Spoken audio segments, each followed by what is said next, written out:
round table, not round, no square, no triangle. We come to hang and have a game on Fridays as we're able. We play well here in Camelot, we all chums and fun, but Camelot. We're nice round table, our host is formidable. He runs his trains, loves insane, but sure he's quite unstable. He's automatic, Camelot, but seems never to have done a lot.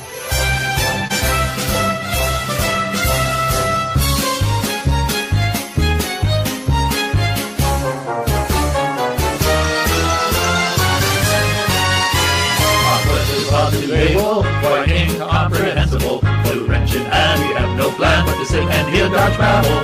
It's a lazy time in Camelot. I have to shake my bum a lot.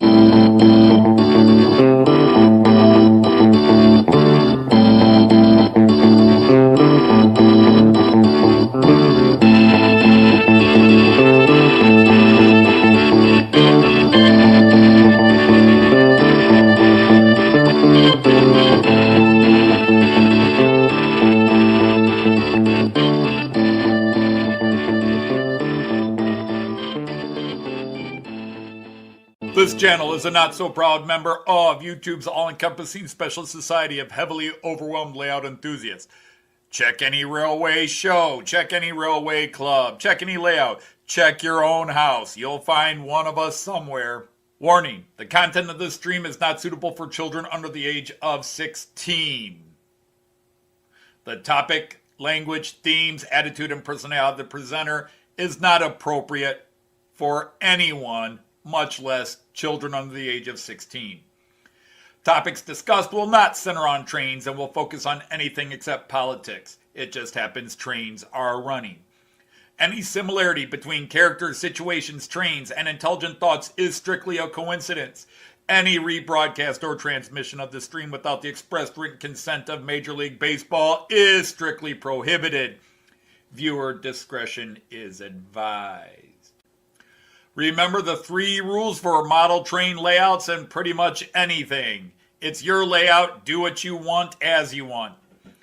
Do not tell someone else what to do unless they ask you directly what they should do. Do not call out, mock, criticize, or insult another channel on your channel or anyone else's channel. Thank you for your cooperation. See it, you'll love it, and it's all done in the best possible way.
Sorry, I'll start all over. Hey, everybody, it's Friday. Welcome in.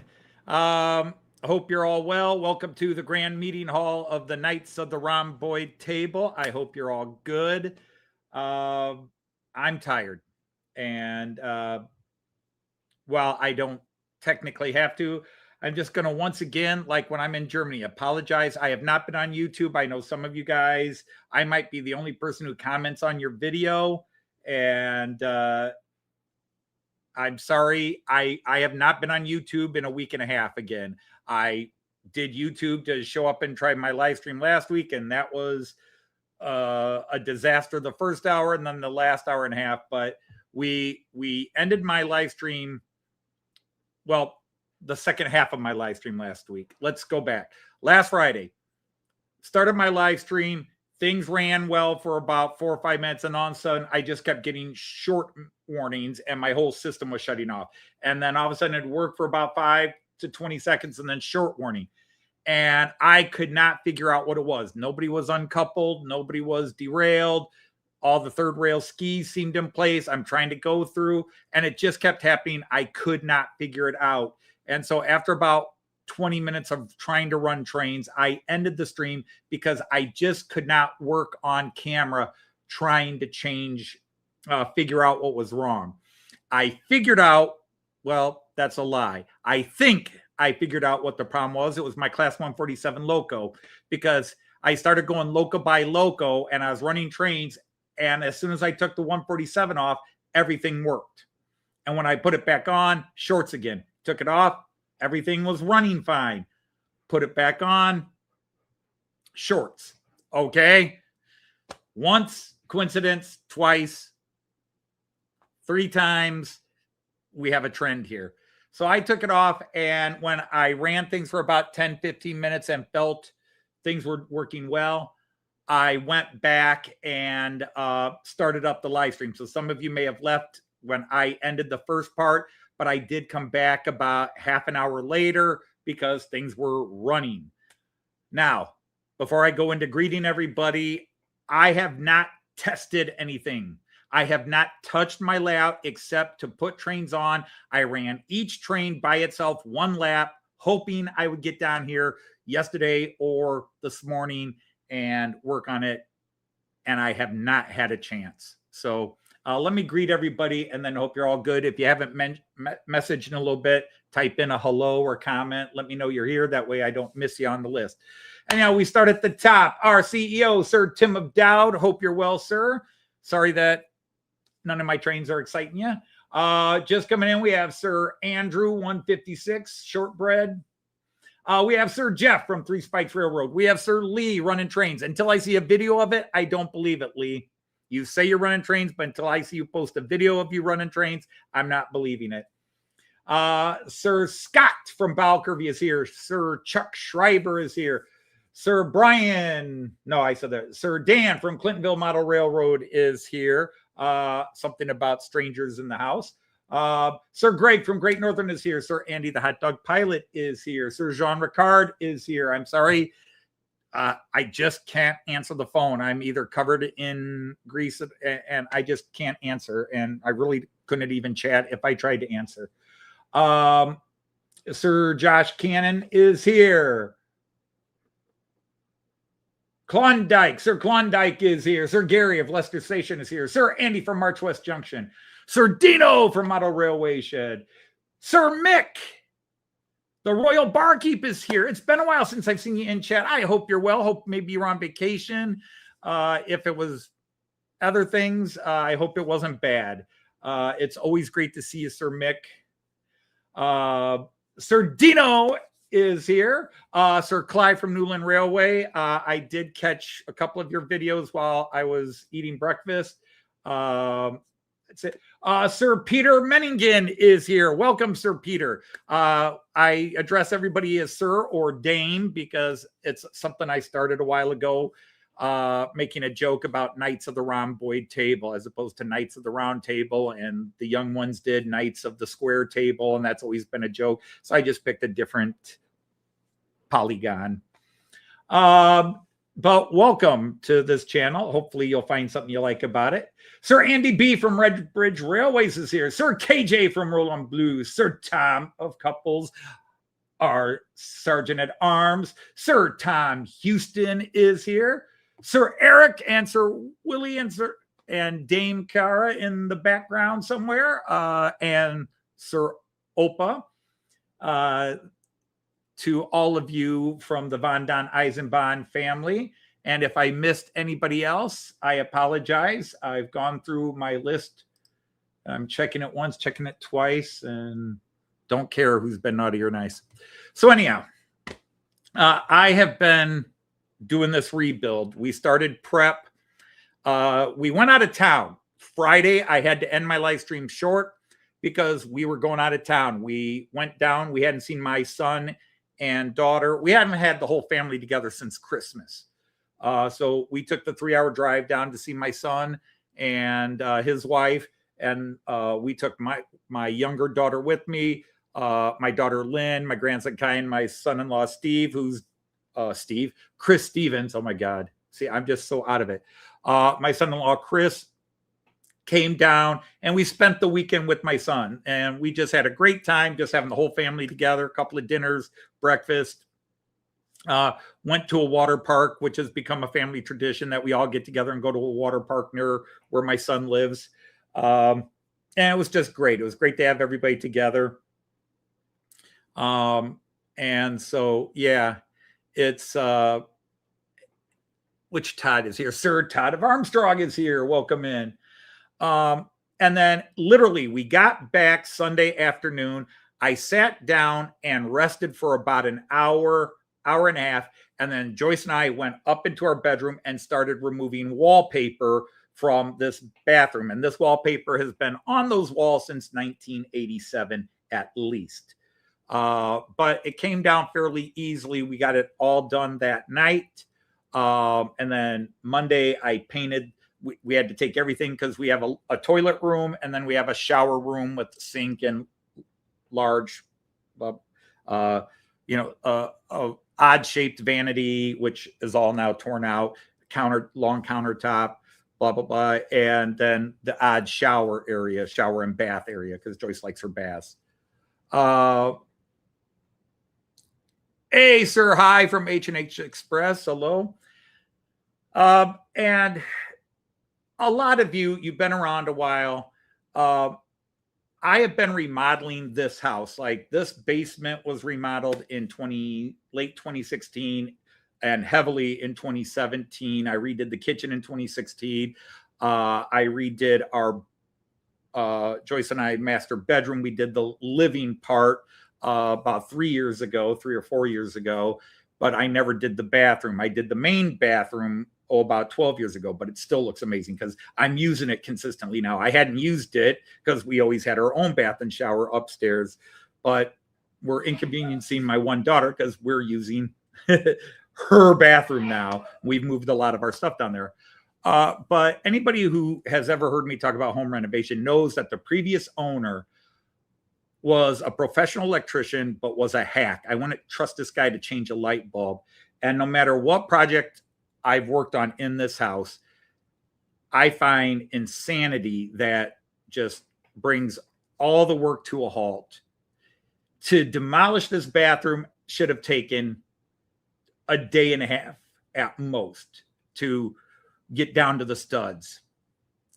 It's taken me 5 days because of the idiocy he's done, where he's hidden water lines, where he's hidden a lot of electrical lines where you don't expect them to be, even when you try to trace the outlets.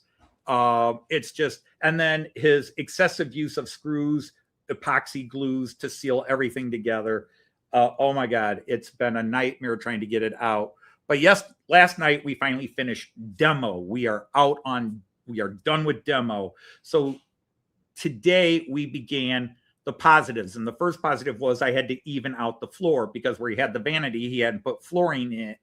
He put flooring up to the vanity. Well, I had to raise the level of the vanity because I've already got the flooring at one level coming out of the bathroom. And he had put subfloor and flooring on the main part of the bathroom. But fortunately, I had some spare flooring from the main part of our bedroom, and it was the exact same height as the subfloor. So to use that as an just, something to buff up, to use it as a subfloor. So this morning I had to do some measurements and cut, because he had an odd shape thing in there. So I had to make some odd cuts because I wanted to make sure that flooring was all together and would work as a good subfloor. Got that in. And then we had to take back some backer board, cement board we were going to use because it was the wrong width. And so I came home and I had to repair some drywall where we ripped out the counter. And that's proving to be a bit of an adventure because he did not use consistent stock. The walls are so goofy, and I literally got done about 15 minutes before I came live, where I was plastering, and even then I didn't get as far because I was hoping to do a layer of paint. Instead, I still got to let the stuff dry. I got to sand it down, do another coat, so I probably won't get to painting that section until tomorrow. I'm hoping I can get the tub in by Thursday and get it situated. It's just even to take out the vanities. And I know you guys are here for trains, but oh yeah, you caulk to fit. But let me give you an example, Eric and everybody else, of what this former owner did. All right, we have a homemade countertop in this bathroom. So he buys a 24 wide by 18 foot vanity and then another little 15-inch wide by 18-inch deep matching cabinet. And then he puts the one in at an angle and the other one, and he creates a corner cabinet. Now, the idea is sound and fine. No problem with that. But then to make the counter, here's what he did. He takes a thin piece of plywood, 3-layer plywood. He puts it over the two vanities and into the corner and on a length across the wall. Of course, he's got some 2x4s nailed into the wall underneath to do this. Okay, he then nails that plywood, screws that plywood into the vanity, including adding some 2x4s inside dead space on the vanities to really get a good fit. He then epoxies over that 3-ply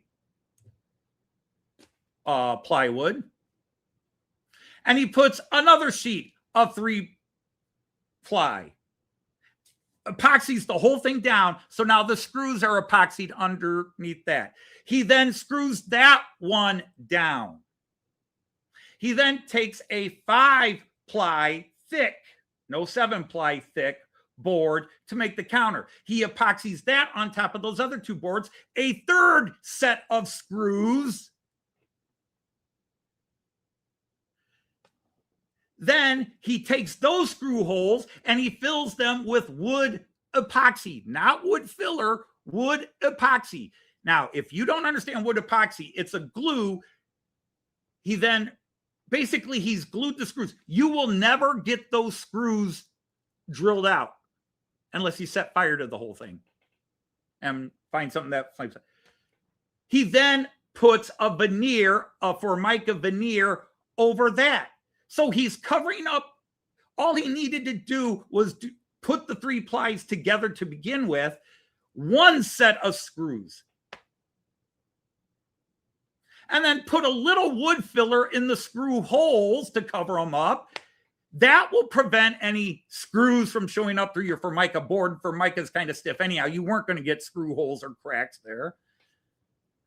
And so instead of taking an hour and a half to take the vanity out, it took 2 days to pry through all that epoxy and each of those layers. 3 sets of screws. Every time you get it up, yay! Oh crap, another set of screws we have to dig through. It was ridiculous. Oh my God. Hey, Sir Rabel Bell, how are you? So my apologies. I'm extremely agitated. I shouldn't be agitated. Actually, I was in a good mood last night, even though I went through all that because I finally got it all done and started. But anytime I talk about what this clown did to build something in this house, his wife was an interior decorator, so he could just do a crappy job building and she would make it look good. But he's an electrician. I want to hire him to change a light bulb. And he certainly isn't a carpenter or a plumber and not really an electrician. Okay. So you can build something that it will stay strong for 40 years, but there's a right way and a stupid way, no matter how you're doing it. I'm not going to bash somebody and say there's one way to do this. There's a million ways to do this, but you don't do one thin drill epoxy, another thin drill through epoxy, a thicker board drill through epoxy, and then you're Formica over. That's just stupid no matter who you are. That's just stupid. And then he used adhesive, construction adhesive to put things back on the wall and other things. And it was just, yeah. All right. So anyhow, I'm sorry. I apologize. I'm chasing everybody off with my ranting. It's like 3 weeks in a row of ranting. So let's show you what I'm running, and let's just hope they run. Make a locomotive making a return.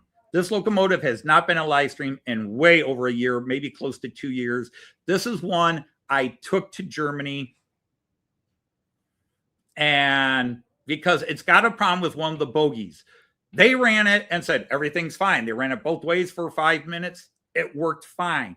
And yet it will work fine for me, and then all of a sudden it won't work. But I'm going to run it and see if maybe it'll just stay fine. And if not, I'll change it out. Just hopefully we will not have any other issues. But this is, let me move it forward just a bit. This came out in 2019. Oh, sorry, didn't turn you all the way off. This is a 101. They actually had a live one of these running in Germany. It was celebrating Märklin's 160th birthday as a company. Märklin started as a dollhouse and tin toy manufacturer, and then they eventually branched into model trains, and now that's what they're famous for. But they did everything. Imitation Legos. They did slot cars and so forth. But anyhow, I'm going to run this guy, and I've got a class 101 set of coaches with them. And because I always seem to do it when I run a 101, I run an IC. I'm sorry. I got a set of IC coaches, InterCity coaches. And I always tend to run another set of IC, sometimes to check. Today, we're going to do the Austrian red one. So I run different locos with this set, but today I'm running the Austrian red loco.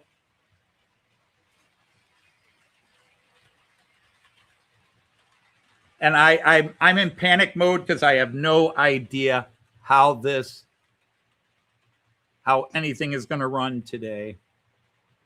I just finished adjusting cameras when I hit the go live button. So then I haven't run this guy and a couple of more cars that I had picked up in Germany and haven't run yet. So I thought this was a nice chance to run them. Is a couple more of the Märklin cars. I've got the Märklin logo false flag train ready to run, but it's getting nice and long. I got lots of these Märklin freight containers and tanks, and I'd still like to get a couple of Märklin tankers on here as well. But those Schiebedach, those tarpaulin wagons.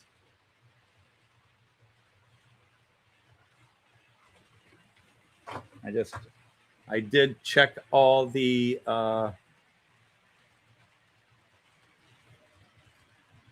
and another new car I picked up in Germany. And I'm going to run that here. You can see it, the FlixTrain. That is a more modern coach. I'm making it a first class coach. You can make it first class or second class. I'm making it a first class coach. And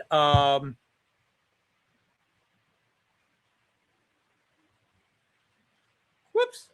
Hey, fellow. Did I put you on backwards? I must have. Apparently, I've got N2 running forward.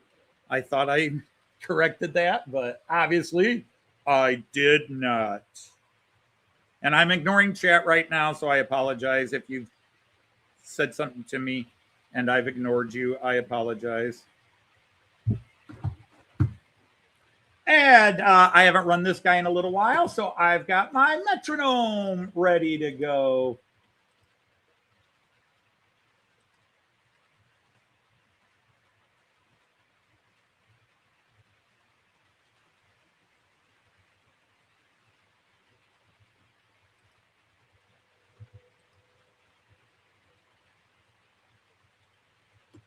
And lastly, in the back, I do have a steamer.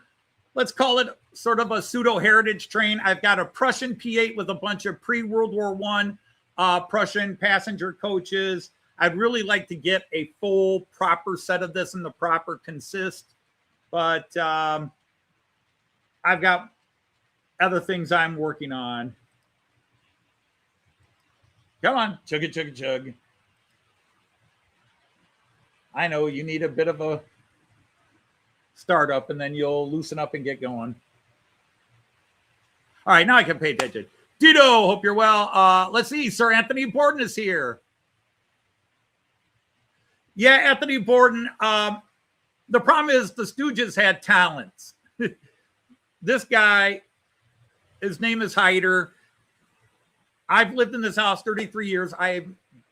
This bathroom is the last part of the house I have not renovated. It is the last part of the house.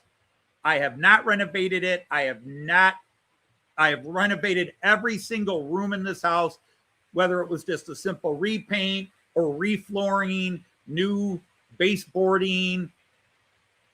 Like the living room is probably the room I've done the least on. I've changed carpeting twice, and I finally removed the carpeting because it did have hardwood flooring. Joyce and I cleaned up the hardwood flooring a bit. We've done new furniture and everything to tie in, and then new baseboarding and repainting the walls. But that's really not any intensive work. But I've completely gutted and redone the main floor bathroom, all new kitchen except the cabinetry. We added on to the house and added a dining room, and Joyce and I did all the interior labor on that. We hired plumbers to do a little bit of plumbing and masons to put brick on the house, and they did such an amazing job matching the brick on the addition to the brick on the house. People don't always notice that it's actually an addition because the brickwork is tied in so beautifully. They were worth every dime we paid. We had to get an additional home loan to do it, but that worked out. I redid this entire basement because we had major flooding and we had to have a new weeping system put inside the basement and a sump pump added. Okay, so now that you've warmed up, you're chugging along. So let's slow you down a bit there, P8.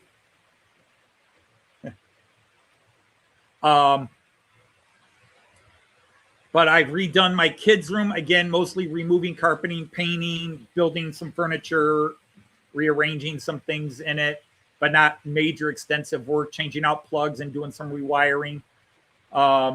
Basement was a complete gut and redo. Just before I built this big layout. I don't think there's many people, because I really wasn't a presence on YouTube. Well, I'm still not a presence on YouTube, but I definitely have a lot more people who know me. But I don't think there's very many people that knew me back when, because I hadn't started live streaming until I had finished the basement. This basement and this, right about the time I started live streaming was just after I changed this table and expanded it and redesigned it a bit and put in new top and foam and redid the track lines. And that's about the time I started live streaming. Before that, I did some running session videos.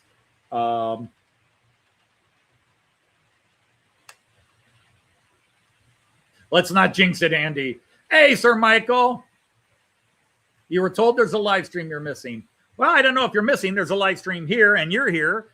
I don't know who else goes live. I know people like Jason at Colonel Cotton Belt and others will just go live when they can.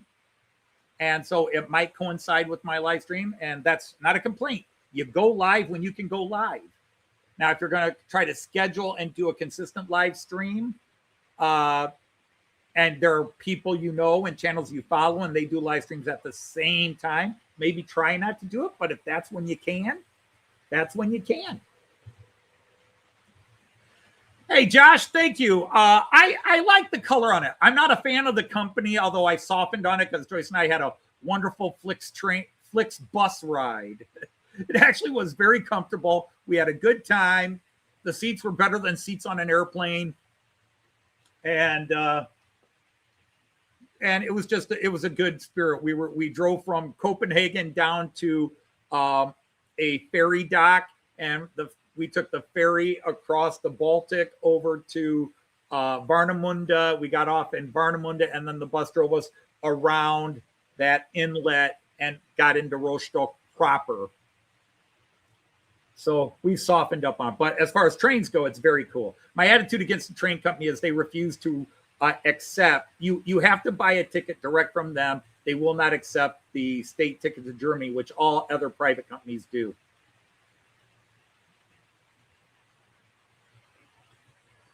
Uh, 156 Andrew. I've been on YouTube. I've had a YouTube presence since 2000. Well, I can't call it presence. I joined YouTube sometime between 2007 2009, but I did it as a hidden account, and it was mostly so that I could use YouTube and show videos in my classroom or watch videos at home.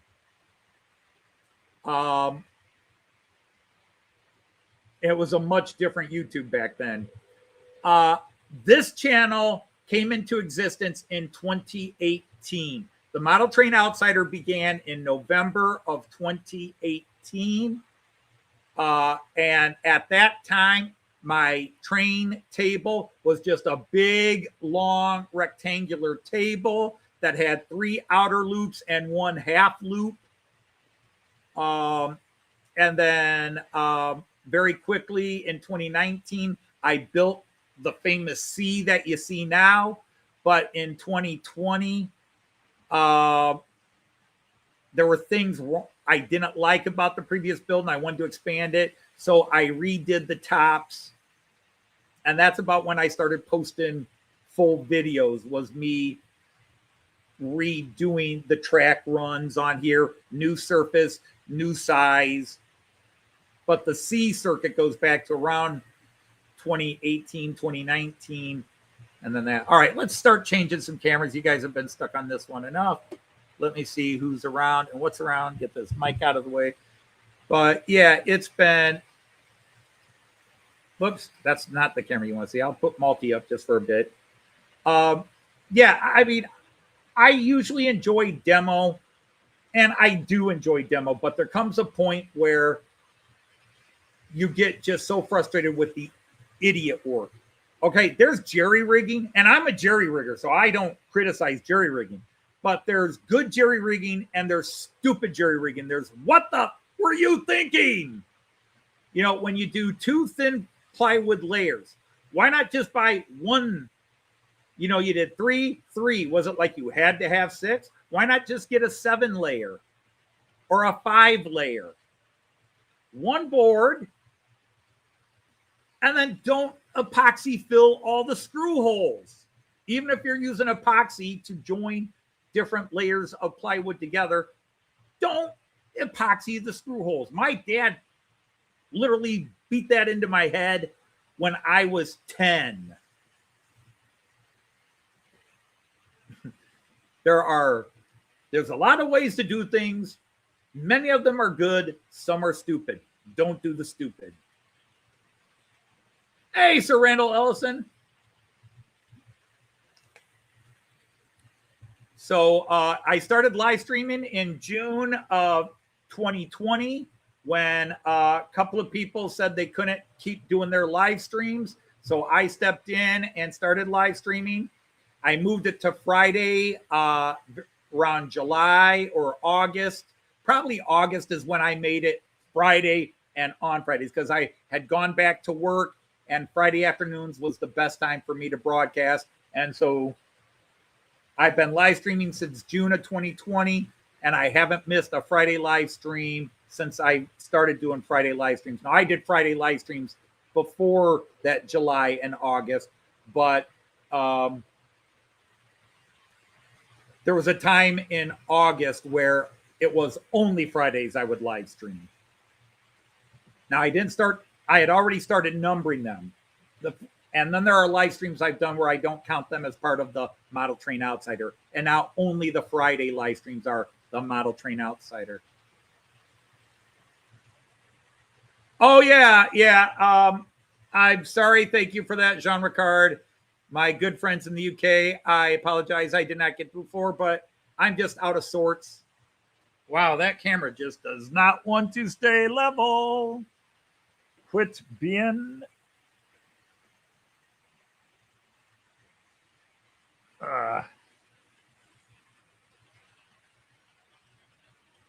But yeah, on the floor, I am running an Azuma Class 800. Last time I ran them, one of the coaches kept derailing. I finally just stopped running them. And I'm running a 4-car set of the Beatles Yellow Submarine. So there we go. Oh my God, what is up with you?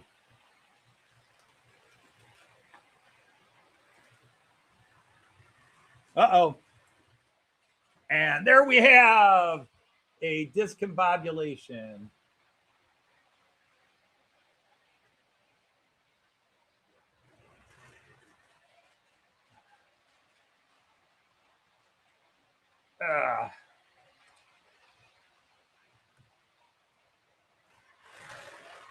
I don't know why you guys... well, I know why you uncoupled, because those crappy Pico couplers, I didn't change them out, but...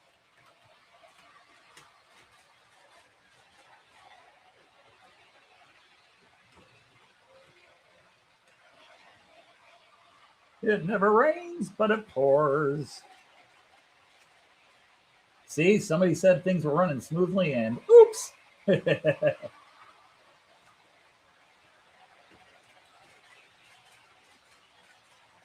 All right, let's see if things will stay together.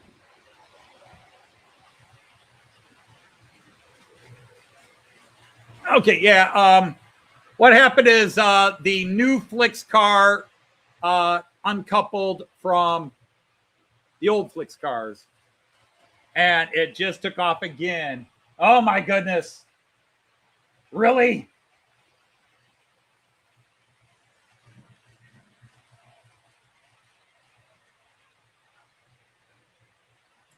I have to stop everything again. All right, we're just taking you off. I'm not going to fight with you until I change your coupler.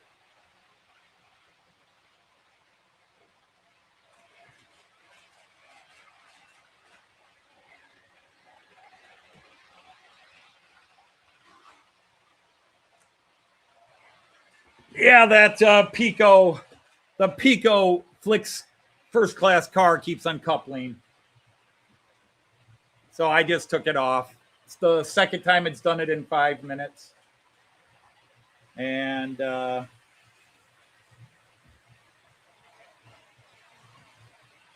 okay, why did you stop?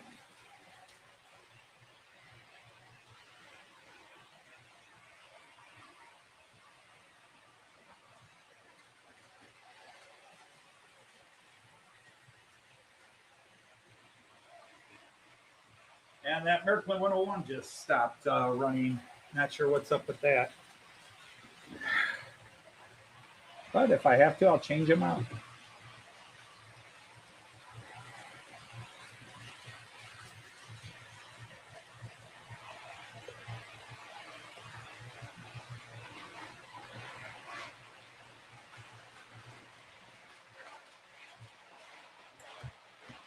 All right, everything is suddenly going wrong here.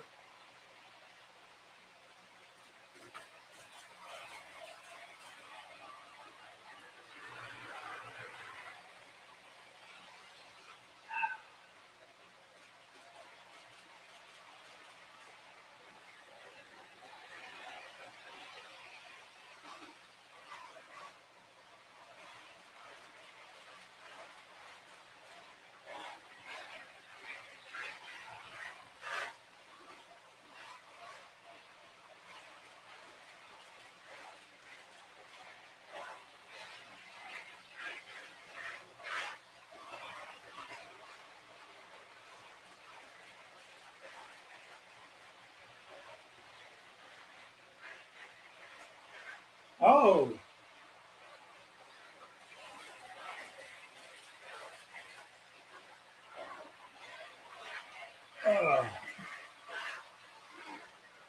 Sorry, guys. The gremlins have returned again. Trying to figure out why a couple of things are not working. That one was the one over that stupid tricky point.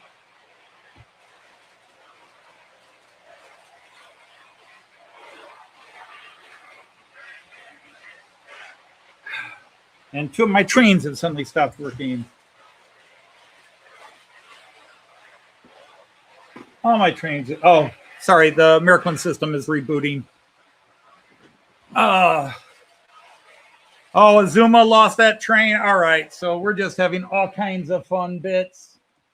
Ugh.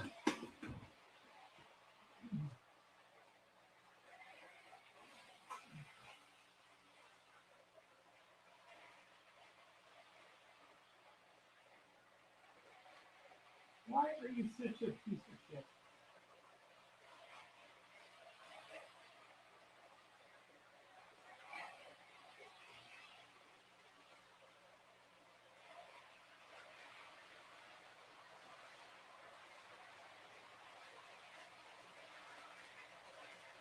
Oh my God, that's the bad coach.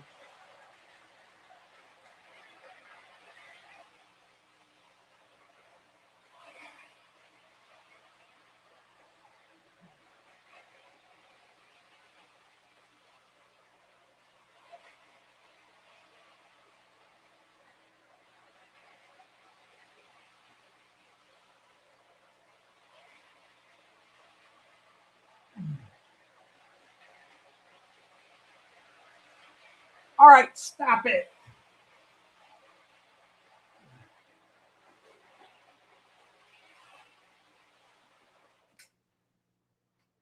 As soon as I put you into motion, you go off front line again.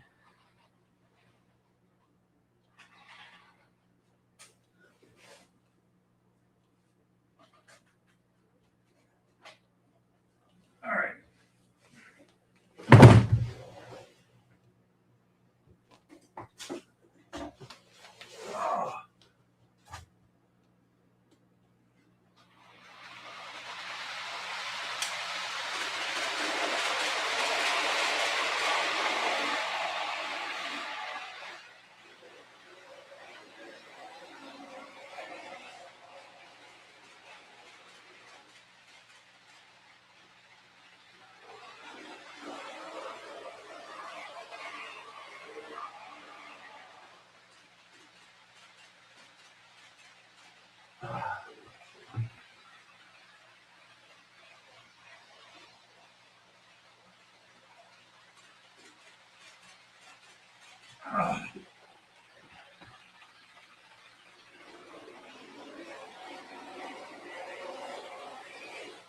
Okay, well, at least the Märklin's come back on so I can get the Märklin trains running.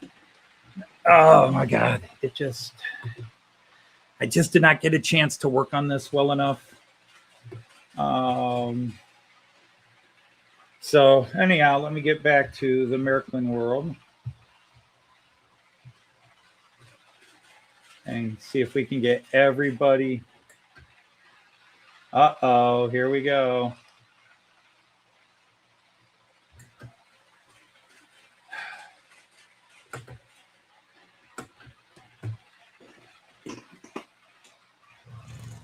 Oh, okay. That's okay. I gotta figure out why that guy's not going. I got two trains that just stopped.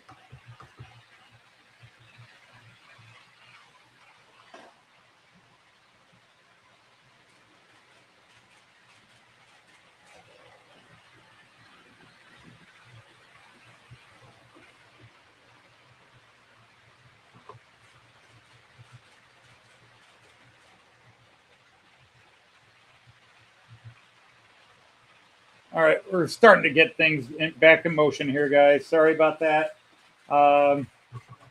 FlixTrain derailed, uncoupled, acted up.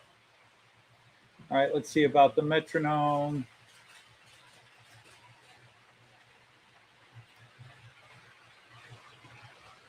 But I got another guy that Märklin 101 that hasn't run in a while. He seems to be not working all of a sudden. Let's get the Prussian P8 back in motion. I think that's everybody but that Märklin 101. Hey, Sir Ian. Yeah, where's Kai? Actually, Kyan is on the East Coast. Kyan is in the Philadelphia area right now. Kyan's other grandfather passed away in June. He probably passed around in the middle of June, but he wasn't discovered until the end of June. All right, the FlixTrain is deciding to run backwards now.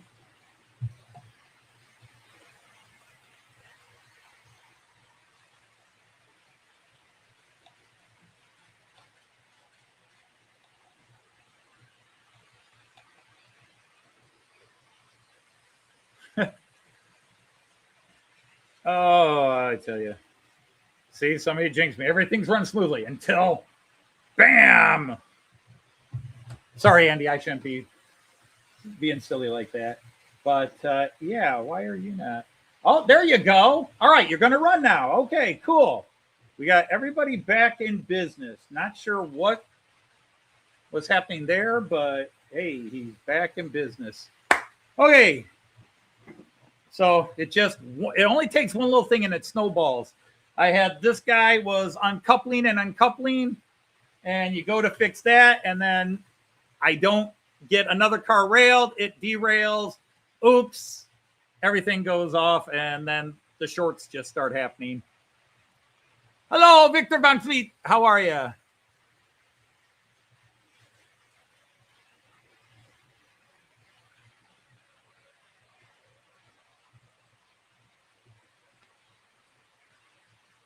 But yeah, but again, in this case, it wasn't even gremlins. It was, well, the gremlin was me, because Pico makes the crappiest couplers of any company, in my opinion. Their universal couplers are horrible. And usually the first thing I do is take them off, and I didn't. I put this on, I think it was Wednesday night. Was it Wednesday night? I came down here about 11 o'clock, and Joyce and I had finished what we were going to get done for the day. And I came down here about 10, 11 o'clock and just started setting up trains, trying to decide what train do I run, because I hadn't thought about trains. And I thought, well, I haven't run the IC in a while. And I was like, well, let's try that 101, the Märklin 101. And Jean Ricard called me and said, hey, Anthony, why don't you try that 101? I was like, well, okay. I was kind of thinking about that anyhow. So yeah, why not give it a try, see if it's working. So far, so good. But I just threw things on and did a quick loop. Okay, that looks good. But normally, as soon as I get a Pico, I get rid of the couplers. I'll either put on Roco universals or Märklin. And I didn't do it with this. I just grabbed this and said, what the hell, I'm going to put it, because I put the FlixTrain out and I looked at this because I wasn't going to run it because the green color isn't quite the same. And then I said, what the heck, let's put it on anyhow. And I didn't even think to change the couplers. I was just tired. And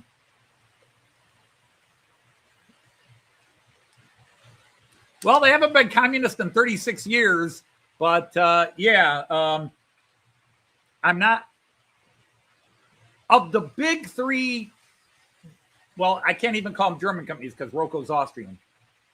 Okay. But of the big three Central European companies, Märklin, Roco, and Pico, and yes, I'm not forgetting Brava, but Brava's not as big as these three. And Jägendorfer Collection, which is not even remotely as big as Brava. Brava, I think, has really shrunk their business down. I don't know if Brava is financially healthy or not. I haven't cared to look it up. But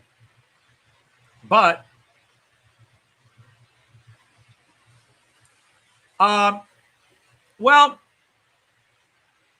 yeah, I would agree. Their newer ones aren't quite as good because they're using more plastic. At least it seems that way. EFO and hello, EFO. Hope you're well.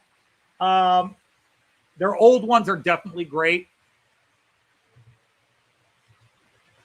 I've got a lot of friends in the European model train world that the old Fleischmann Profi couplers are the best, but I'm just not going to spend all that money. I like the Märklin short couplers, but there's certain rolling stock from other companies and from Märklin that you can't use the short couplers with.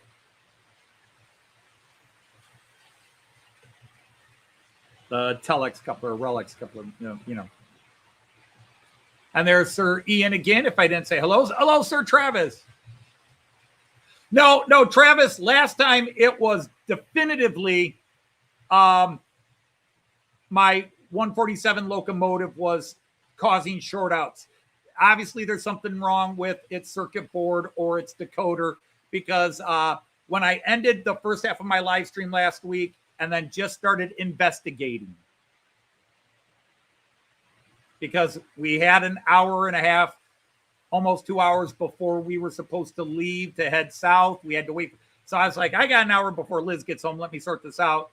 And then I started taking different things off, checking different things. And I kept having the short. But as soon as I took off the 147, everything started running just fine.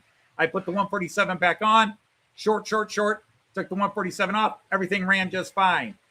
Put the 147 on one more time. Short. Took it off. Everything ran just fine. Okay, 3 times you have a trend. And so I ran everything for about 20 minutes, the same with a new loco instead of the 147. And I came back on. I was like, oh, I can go live. And I went live again for another hour thinking, okay, cool. Why not? And end on a positive note, right? End on a positive note. I was very frustrated trying to keep my temper down, which I think I succeeded with. Yeah, I came back, and for an hour before I had to leave, everything was running smoothly. This, in this case, was simply a bad coupler on this wagon was causing derailing. And then when I put the trains back on track, I did not make sure it was railed properly. And I'm sure half of you are saying you should have used your re-railer. And yes, I probably should have.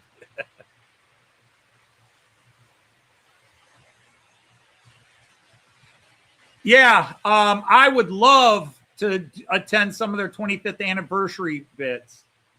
We were there, of course, in June. Had a great time. The South American stuff was fab. Unfortunately, the day we were there, some of their cool South American stuff was re-blocked off because they were working on parts of it. But like they got that smoking waterfall area. Didn't get to see that. They had a private tour group, business people or whatever, got to go up above and look down on Machu Picchu, but the common people weren't able to do that because I would have liked to have gone up that one set of stairs and looked down on Machu Picchu.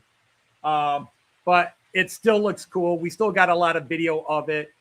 I never regret going to Miniature Wonderland. It doesn't hit everybody, but I'm a geek that way. I just think Miniature Wonderland's awesome. I know Simon Jensen, our buddy Simon, Danelaw, the Danish Simon. He liked it. He thought it was cool. He felt there was too much urban and not enough just long country runs for the trains. And also, I think he felt that Scandinavia got a little bit of did not get represented well enough. Being a Dane, I think he felt Denmark's, Norway, Sweden was not represented well enough. And I get that. I'm not Danish. I'm not Norwegian. So I just look at the thing and say, this is cool. It started as Germany, and then it was Germany, Austria, and Switzerland. Then it was Germany, Austria, Switzerland, and Scandinavia. Then it was Germany, Austria, Switzerland, Scandinavia, and Italy. And then it was add Venice, Italy. And then it was and I forgot even adding the airport. And then it was, of course, adding a couple of sections of France. And of course, while they're adding these sections, they're going back and redoing old areas, changing displays out. Yep. Hello, Zeppa.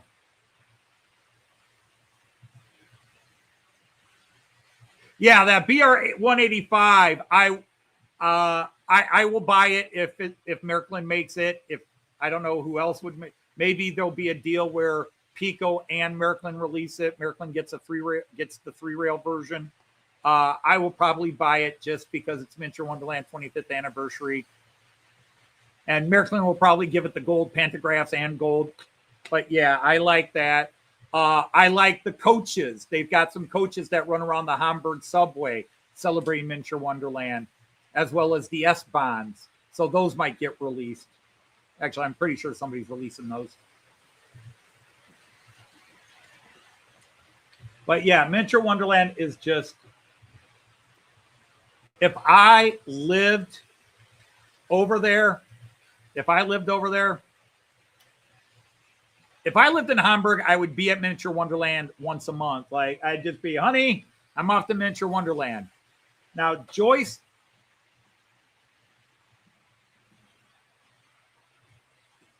would probably maybe go with me 2 or 3 times a year. And then all the other times she's like, have fun. She loves Miniature Wonderland too. She gets a kick out of it. Now, our last 3 visits to Miniature Wonderland, we've had guests with us. And so we don't stay as long as we would like to. Just because, you know, we go at the whim of the guest. If the guest is like, I've had enough, it's like, okay, we're going to get going. Like, because some people like Artie did not like the crowds, especially the kids. We went late at night, but it was a no school holiday. So there were a lot of kids there even late. And Artie just didn't like all the kids.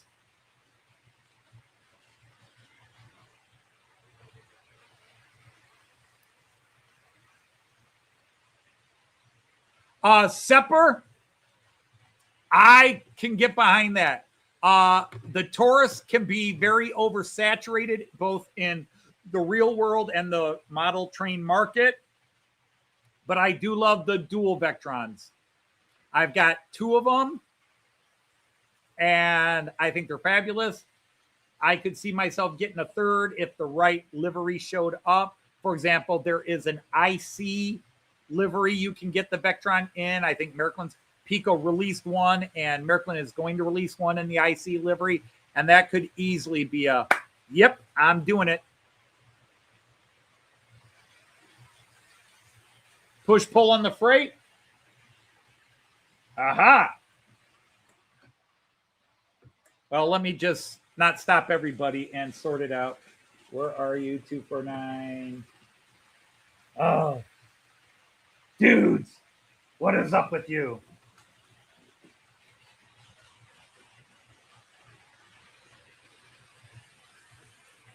No, we're going to short. All right, I got to pause everything so I don't short. Okay. Oh, I hear you, Beetle Zero Star.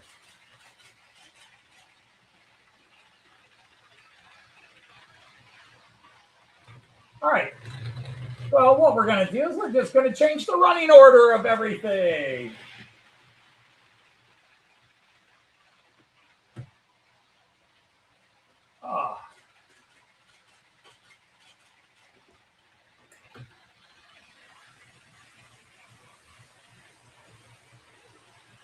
Oh, that's right. I stopped it. I'm wondering, why aren't you going? Because I stopped you.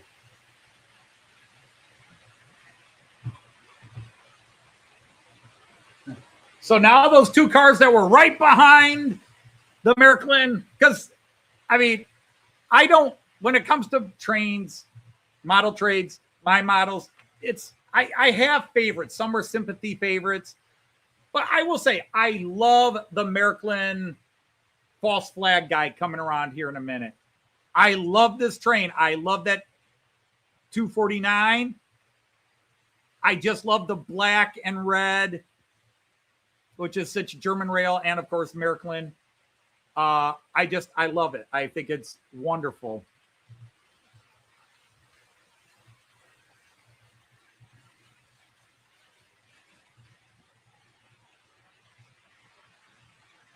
Even though it doesn't exist in reality, I just get a kick out of it.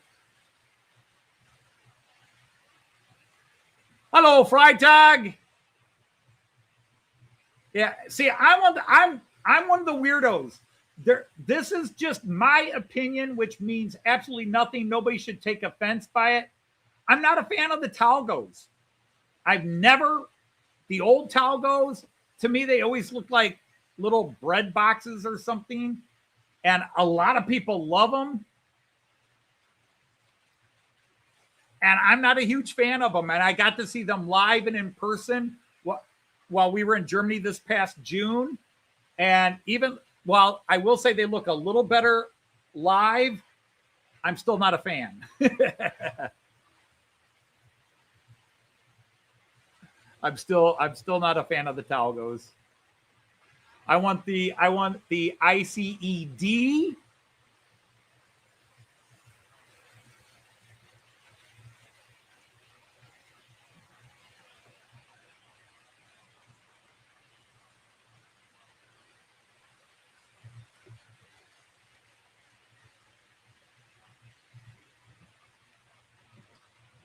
Are there any old Märklin trains that you would like to have? Well, I still would like Märklin Lufthansa 103. I would like to expand get a B160, a class 221 in the old traffic red of Märklin from the 70s.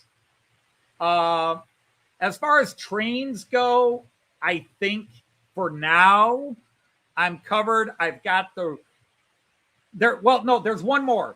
I want the blue Rheingold with the class 110 locomotive that pulled it. Märklin just released a tin plate re-release of it, but I would like the non-tin plate version, as weird as that sounds. But yeah, so that is really the last old era train I'm looking to get. I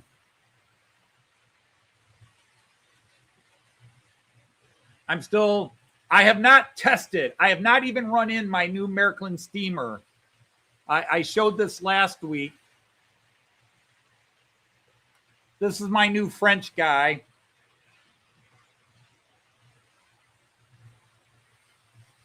I showed it last week, so I have not even run this in. All I've done was, whoops. There we go. I think this is gorgeous. I haven't even run it in. I've installed it onto my central station 3, but I have not even run it in. And then I got to find out, can it pull my Orient Express?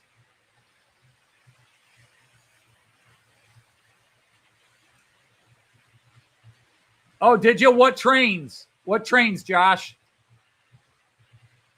Bachmann.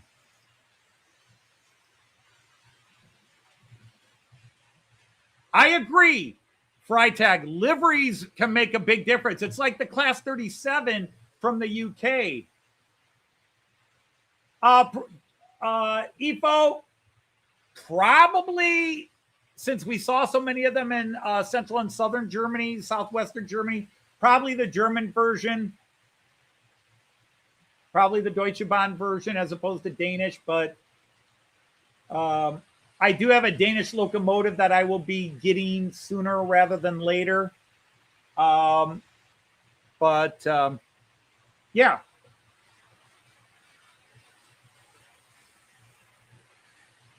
Oh, Santa Fe yesterday. Okay.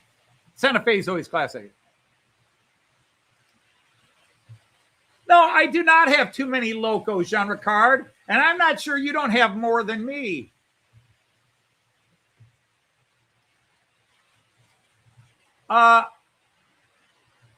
156 Andrew.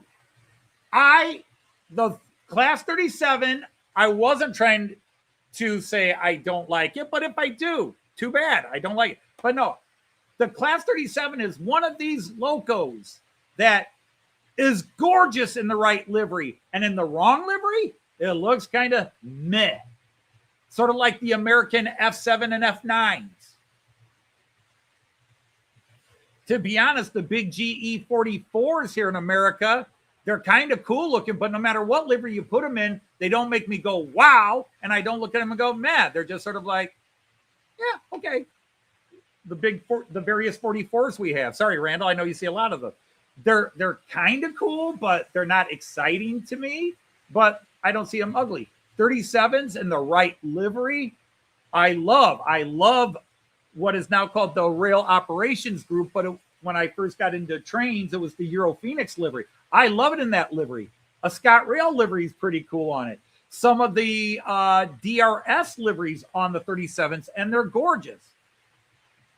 Other liveries, not so much. So they're just one of those things that where, depending on how they're made up, they could be cool. Hey, Sir Raymond Legs, how are you?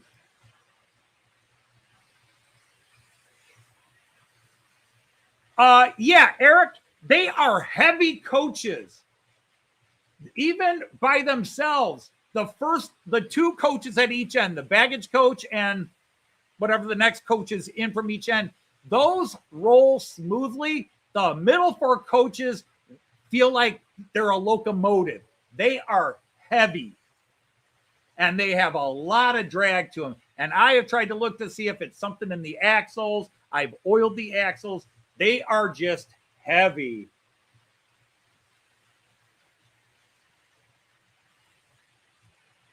Well, again, you're probably an F7 guy. There are some American liveries where I just go mad. But, you know, a Santa Fe Super Chief with the war bonnet F7, that's a classic. I've got a Baltimore, Ohio F7 that I think is very sharp in that livery. But overall, I just find that livery or not the livery, I find the design of the F7 utilitarian, like most locomotives.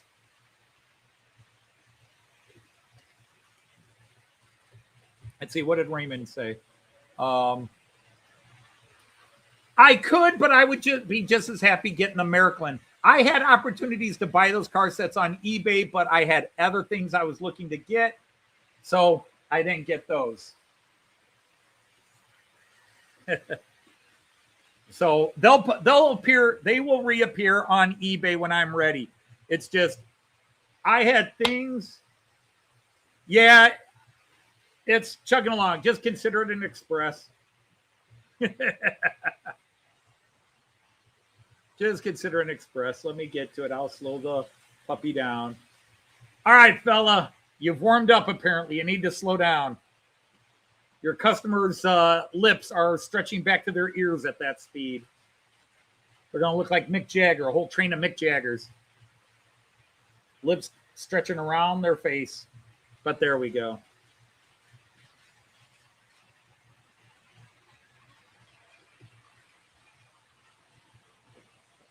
Yeah, I know. I would rather get Märklin. But if I get Lima, I get Lima. Well, hello, Sir William from New Fenris Railroad. Hope you're well. Nice to have you here. And good night. Hi, thanks for stopping in. And good night, Andy from Red Bridge Railways. Thank you for stopping in. All right, let's get to a different camera.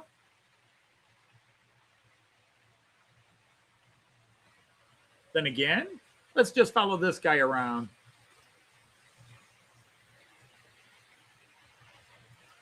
This guy has not been in a live stream in a long time, and so far he's running well. Let's jinx him. This was one of my favorite locos when I got it. I just was happy to see that cool livery. But, yeah. He's doing his job today. Whoops. I lost him. He got ahead of me because I clicked the wrong button. There he is. All right, we'll catch him coming in here. But it's nice to see this 101 back on the layout again. Travis, that's the problem. Outside of a good Amtrak, like an Amtrak Charger or the Acela that you see on the East Coast, I'm not an American train guy. I don't know anything about American trains. I know some locomotives. I do have a couple of American trains. You just got to catch the right week. I've got an Phase 2 Amtrak with the F7 ABA unit.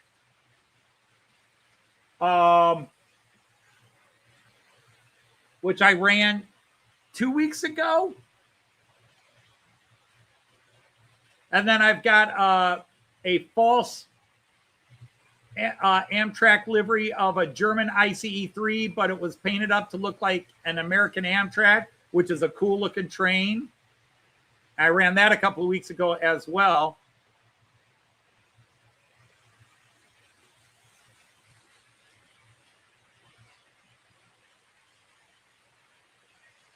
All right, Saray, thanks for popping in. So I don't have a lot of American trains I am a fan of, or that my favorite would be Amtrak because I like passenger. I'm not into freight. I have a lot of freight, mostly because I bought a friend's collection and he had a lot of freight. And then Joyce added to my freight before I bought that collection from a friend because she thought I needed one freight train. Now I've got a ton of freight.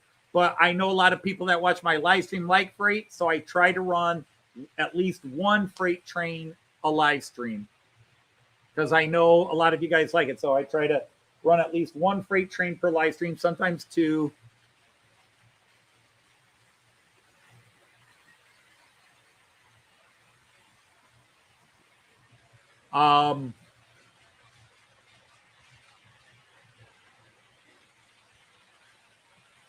But again, to all of you, if you're wondering where the heck I've been, because you haven't seen me comment on your videos, I'm in the middle of a major renovation in my house, and I have not been watching TV.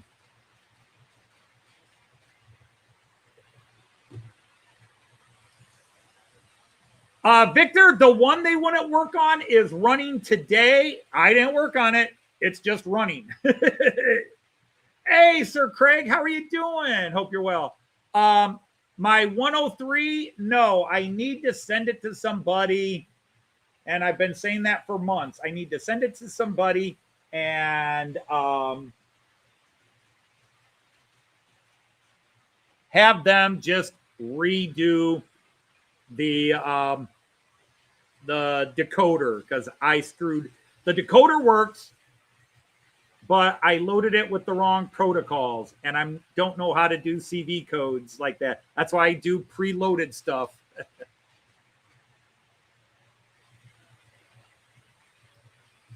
Yeah, I did see it. It's not up for pre-order yet, or maybe it is now. I'll have to double check.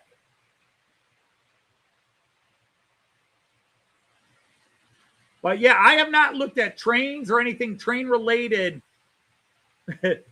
since before last week's live stream.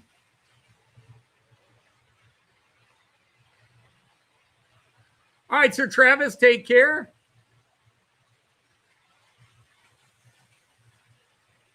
Well, how much fun I have cannot be determined, other than I'm going to have to. I was planning on painting tonight, but because repairing the drywall has proven to be a bigger problem than I expected it to be because,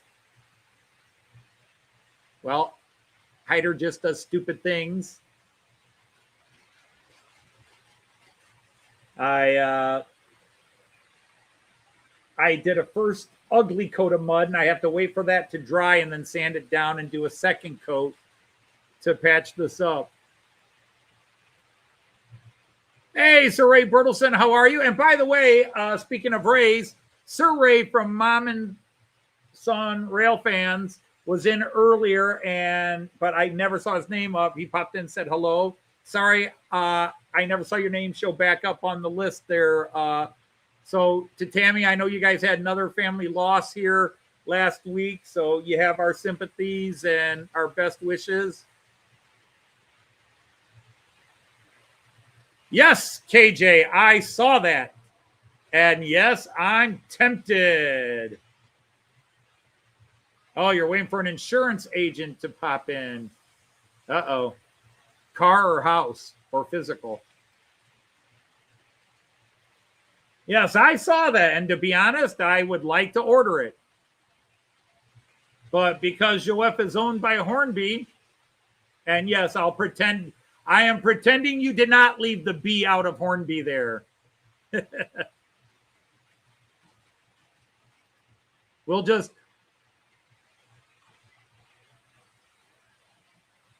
Andy stepped away. But yeah, going back, if you guys have not checked out Craig's channel, now Craig occasionally posts his own rail fanning videos, but most of Craig's CMD models here, most of his posts are from a gentleman from South Africa who films his runs, and he will be retiring soon. I don't know the exact date, but I'm sure Craig does. I think it's in September.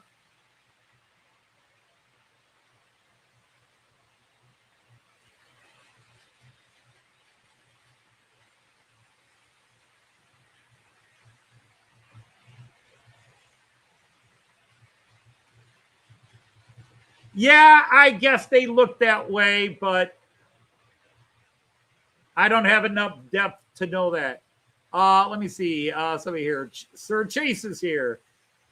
You don't have to worry about that. You're good with 2-rail DC.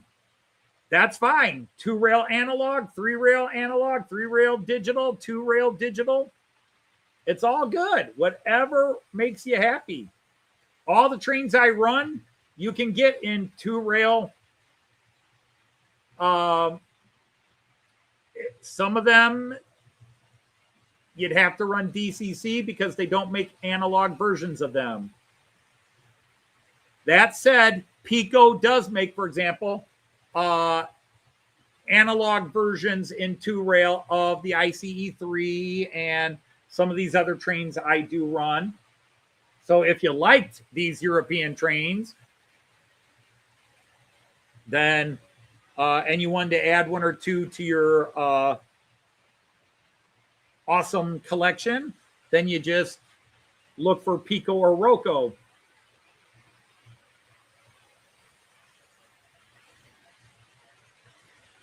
Yeah, I am changing my life insurance plan because I had one, they canceled it. I had one, they canceled it because they keep announcing without even letting you know that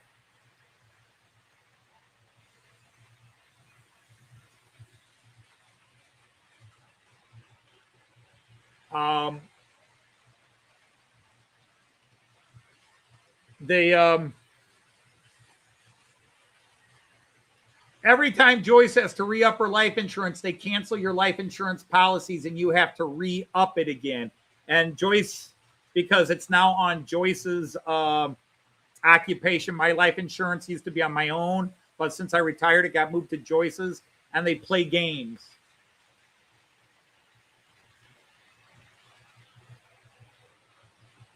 You don't have to worry about getting 3-rail. Stick with 2-rail. It'll save you money. If you're on 2-rail, go ahead and stay with 2-rail. It'll save you money. Anything you like in 3-rail, you can find in 2-rail. That's not true the other way. There are trains I like in 2-rail that I cannot find in 3-rail. For example, if I could find a 3-rail Shinkansen of certain versions, I would get them. Yeah. And all right, Josh, you take care. You've got a haircut appointment. I haven't had a haircut appointment in, I've never had a haircut appointment, but I haven't needed a haircut appointment in 25 years. I think that's when I finally got a big enough, my mid to late 30s, my bald patch got big enough. I started just going with shorter and shorter hair. And now I won't go full skinhead. I won't shave completely. I like the little bit of shadow.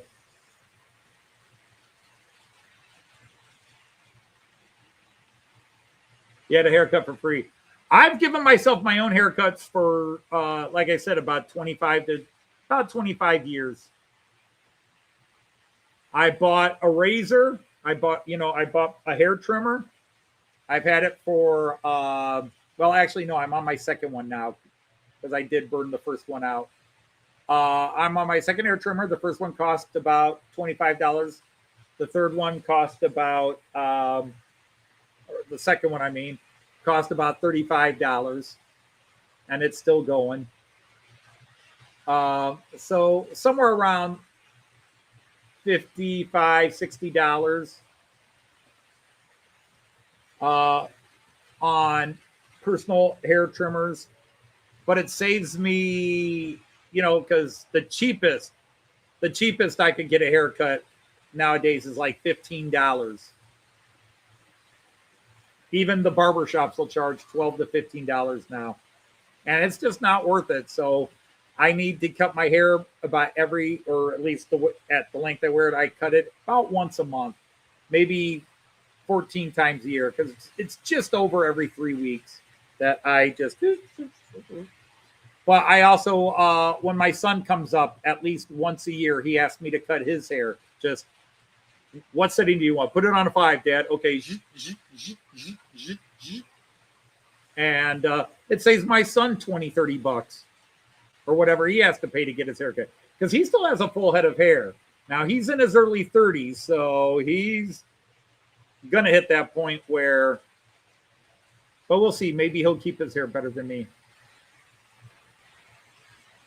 Well, hello, Sir Anthony Downs. Welcome in. You're balding too. Well, the problem is I knew I had no hope. And we know exactly where to trace it from.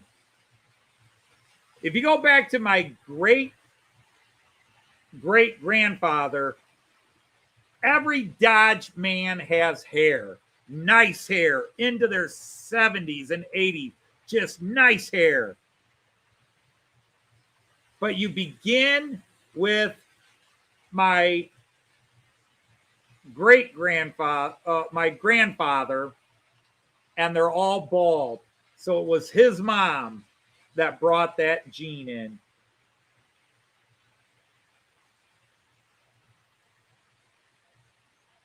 There is some truth to that, but unfortunately, it can be a dominant gene in either line. It's traditionally from the mom. But for example, my son technically has no chance, because you're supposed to look at the grandparent, the grandfather on both sides. You have to look at your grandfather on your mom's side and your dad's side. And if they both have hair, you're good. If your grandfather's bald on your father's side, but your grandmother or your grandfather has hair, you should be okay. Nope. My grandfather on my mom's side had Elvis hair until the day he died. That big Elvis pompadour. He was 80 years old and still had it. But my dad, bald. His brother, bald. My grandfather, bald. All his brothers, bald. His father, my great-grandfather, had hair, but the woman he married, that brought it in. So it's sort of a misnomer to say it comes from the woman's side of the family. But once it comes in from that side of the family, it can be passed through the male. Because my baldness is a Dodge male trait. My cousin Greg, curiously enough, my cousin Greg and my cousin Dave, who have the same grandfather as I do, and grandmother, they actually still have most of their hair. They're not really bald. They're thin, but they're not bald. Or at least the last time I saw Greg, I've seen he's in his 70s and he's a raving lunatic anymore. So I haven't talked to him in 25 years.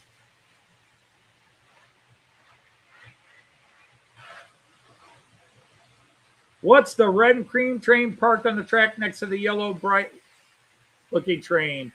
That is, well, let's see if I can get it in a good camera view.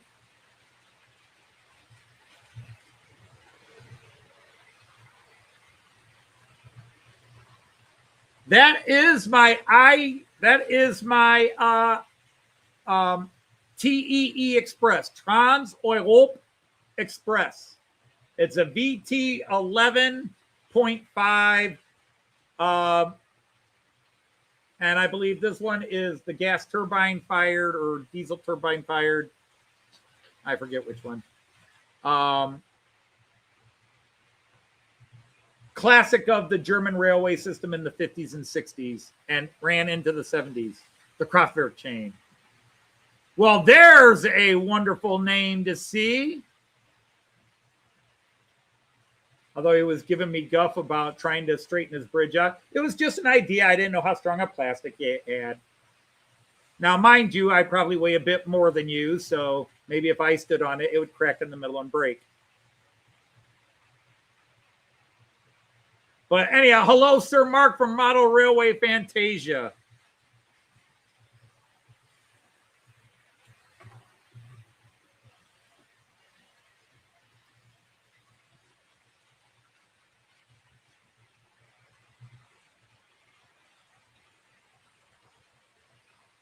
Interesting. Yeah.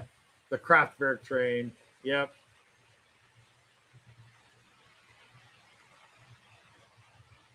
But it's great to have you here, Sir Mark. It's great to see that you've posted a couple of things on UBTube.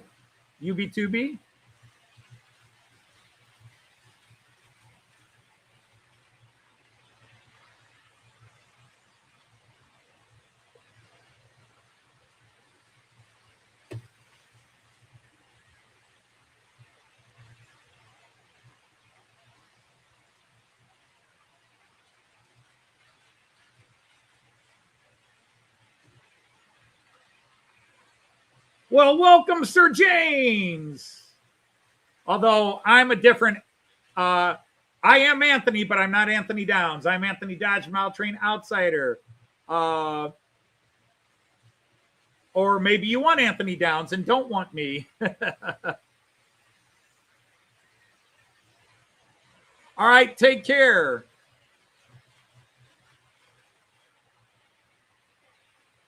So I don't know if you wanted Anthony Downs' information, who is now leaving, or if you wanted mine.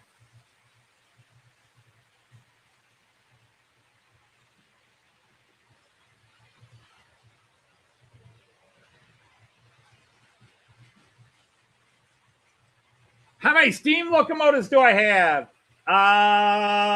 Somewhere in 3-rail, I would say around 30. No, that's all right. No, probably close to 30. I'd have to count them all again because I've added a few.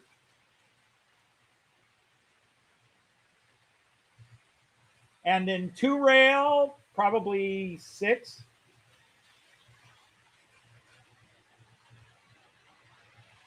Seven.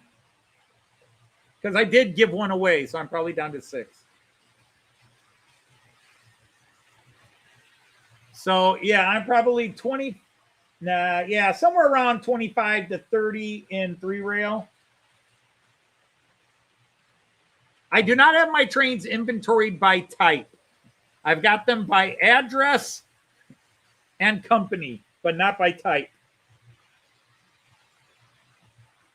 I could probably tell my Central Station 3 to show only my, because I can do that, show only my steam locomotives. And then I could count. Oh, you want my information? Cool, James. Well, I run HO, so you're talking that you do N scale, but I do HO. So let's get to a better view. We were stuck on that one for a while. So I run HO scale. I am into European trains, even though I'm an American. I only got into trains about 10 years ago. And I have discovered that model trains are made out of heroin because once you get started with them, it's addictive.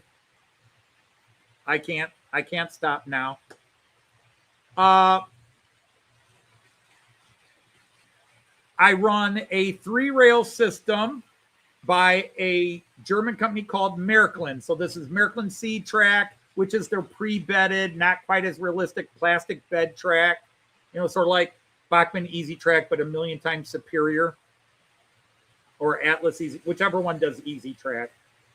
But they do make a 3-rail more normal looking track. This is called K-Track for Kunststoffe, meaning artificial or plastic. But it is 3-rail.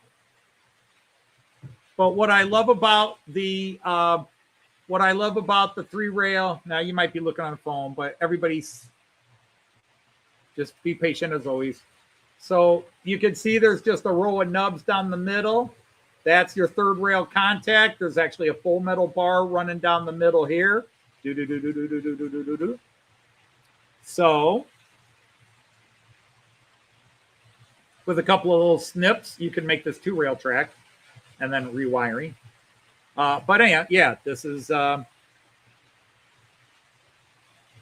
3-rail track called C-Track. But what I like about this is I don't have to do ballasting and bedding in most cases. And it's designed that you can fit, the turnouts can fit decoders and motors right under them, so no drop wires and all that. And you can run any wires you need to run under the track. They have little clamp pieces in here. I don't know if you can see that. So you can just clamp your track in there and then drop it under the table to run it to your power source. But yeah, it's 3-rail. I run primarily modern era trains. And I personally prefer passenger over freight. But I have a lot of freight trains, which I've acquired over the last few years. Although I primarily run German and Austrian with some Czech trains. I have trains from many countries. I have the Flying Scotsman from the UK in 3-rail. I have Dutch, Danish, French, Czech.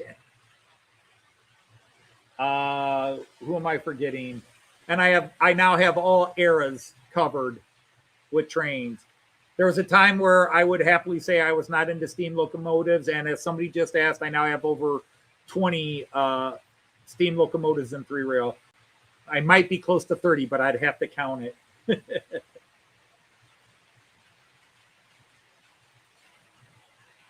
And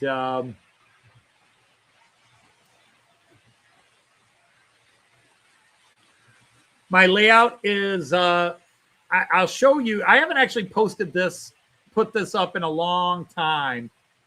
So I'm going to go ahead and post this up to give an idea of my layout. Come on, where's layout map? There it is.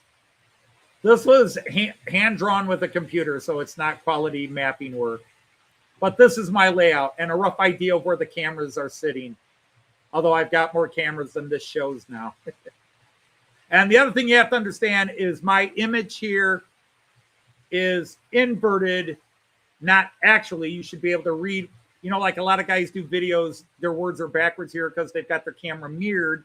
I don't have this camera mirrored, but literally I am facing that way. Instead of facing at you, I am facing that way. So everything. So when I point this way, I'm actually pointing to that side of my layout on the map. I am pointing to what's actually the left side of the layout because I'm not mirrored. But I have a 22 and a half foot run in the back. But basically, that side of the over there, that is an 8 by 13 foot table. That side is an 8 by 12 foot table. And then the middle is 2.5 feet by 6 feet in the middle. So it's a 22 foot, you know, things are slightly wider. It's a 22 foot run in the back.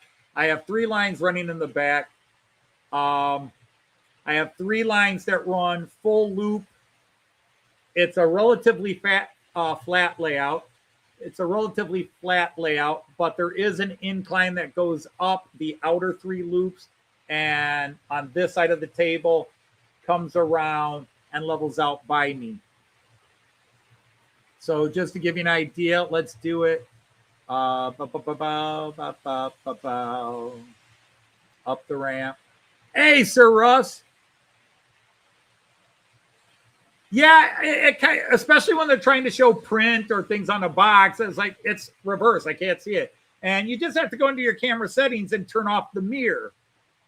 You know, do you want, most are preset for mirror. I don't know why. It's probably so that when you say to the left, you're pointing to the left in the camera.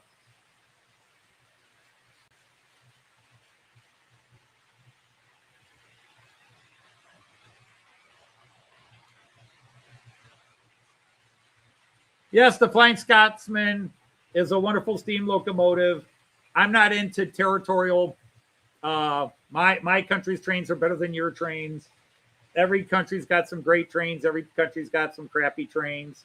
And outside the Japanese, nobody runs a smooth train system. China might also be very punctual, but the Japanese in their culture are very obsessive about being precisely punctual.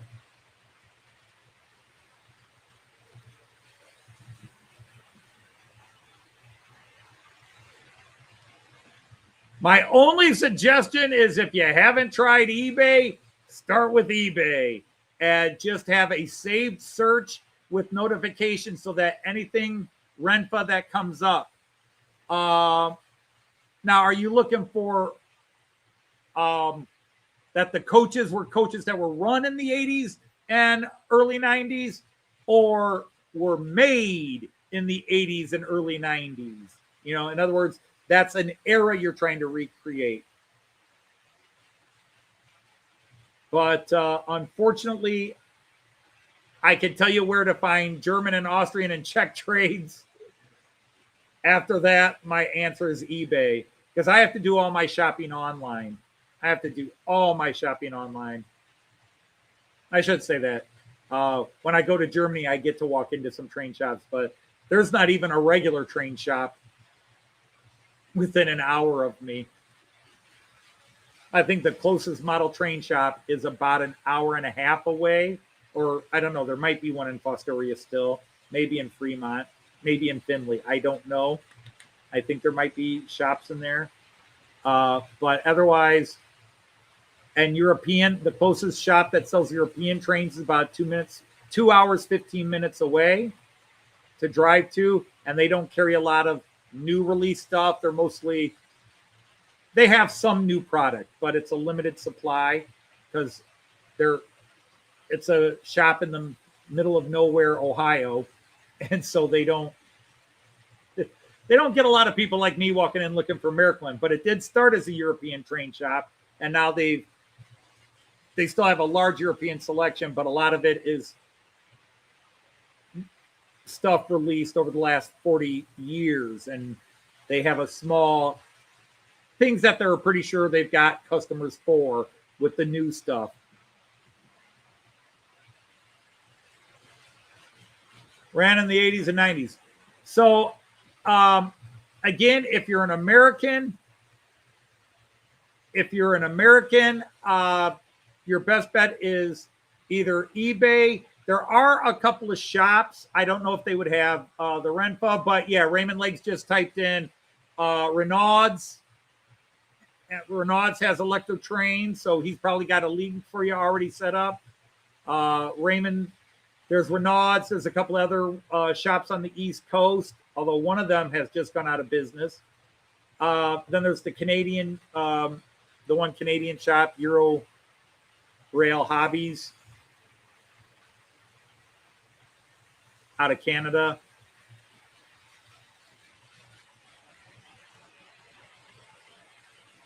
And unfortunately, the nasty T word just got thrown out again. I was about to buy something from Europe, but they sent me an email back and said, we can't ship it. It's too expensive to ship. Plus, they just jacked the tariffs up on it.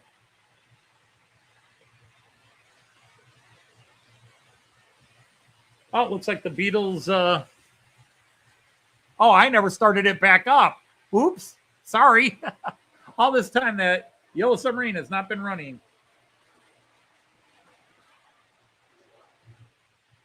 Dude, I am so tired of you derailing.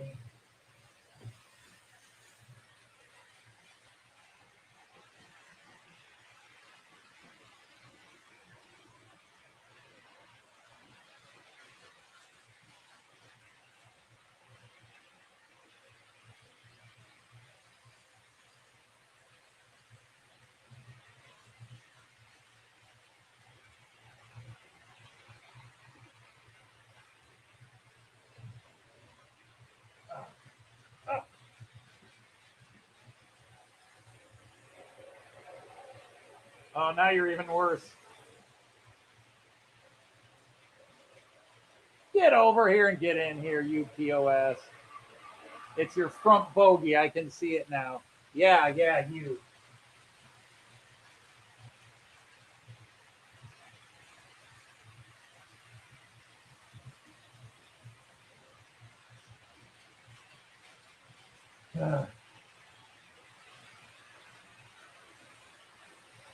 Oh, it's such an insult by Hornby to make all this Beetle stuff and make it so cheap and crappy. But anyhow, let me see. Hey, Kieran, Sir Kieran, how are you?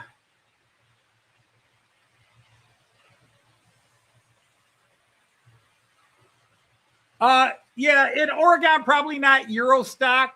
And sadly, your closest shop was the guy in Canada when he was in Vancouver, Eurorail Hobbies, but he moved to a train museum and reopened his shop. But now in Sunderland, is it Manitoba? British Columbia? No, British Columbia. So Alberta, Sunderland, Manitoba. I forget which province it's in. But Eurorail Hobbies used to be really good, but his stock is not what it used to be when he was in Vancouver, British Columbia. Otherwise, on this continent, it's Renaud's, or there's Raymond, if you want to slap him a link, if you have it available, to Micro Macro Mundo, MMM. They're very good. They have a lot of European stock, but it's Renaud's or MMM are the two biggest that are going to have more European stuff. There's a couple of guys on the East Coast. But one of them, their website is dead, so I assume they went out of business now. And Raymond probably remembers their names because I just don't use them anymore. But they tended to focus on German, Austrian, Swiss, and not really much else in Europe, maybe a little French. And then on eBay, there's trains.com, Trainz, trains with a Z.com. He tries to have everything of all ages, new and old. Actually, the guy used to be here in Ohio, lived just a couple miles south of where I lived, and he moved to Georgia and opened up shop there.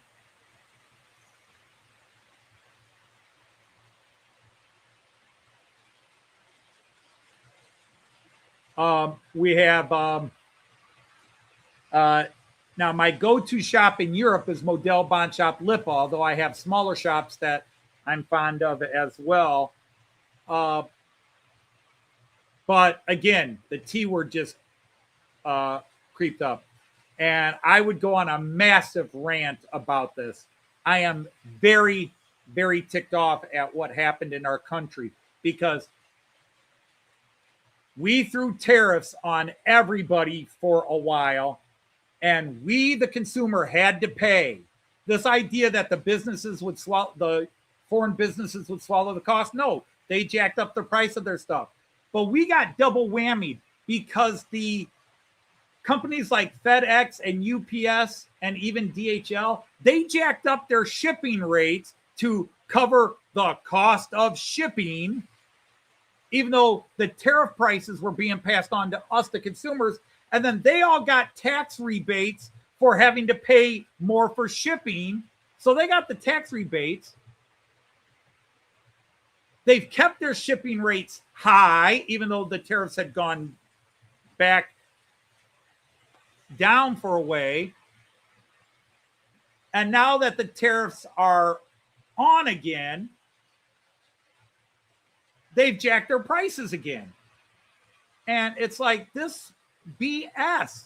And we, the consumer, especially those of us that buy things from overseas, we're getting screwed. It's not helping local companies. It's not like suddenly I'm going to start buying Athearn Genesis, and even that stuff is made overseas, so it's not going to help them. You know, this whole business that's going to suddenly make everything made in America.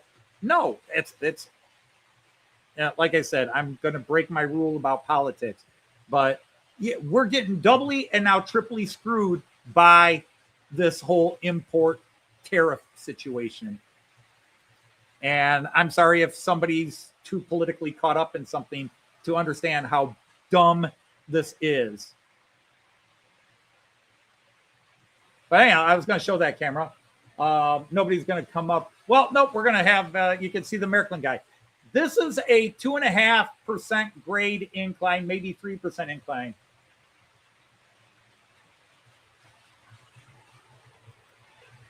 Yeah, Eric, the thing is, you start buying from U.S. shops. I don't have U.S. shops locally to buy from except Renaud's, and I could still get, even with tariffs, I could still get things cheaper from Lipa. But lately, now it's where now the cost is, I have bought a couple of things from Renaud's because it was cheaper than trying to get it from Lipa with the FedEx added on charge. Because we're already paying a tariff because the train prices went up. But FedEx now charges you both a tariff charge and then their paperwork charge. And it's a BS charge. They don't need to be charging you it, but they're charging you it. But, you know, in the long run, I don't see it benefiting Renaud's that much because I'm just buying, like what happened. I just went to Germany and bought there and then brought it home in my suitcase. Because the odds of finding what I want at Renaud's is not good, or it's still a lot more than I would pay from Lipa. And in the end, this hobby is expensive enough. I go with who's got what I want at the lowest price. And even then, Renaud's is not going to carry like this Danish locomotive that I'm trying to get from Denmark.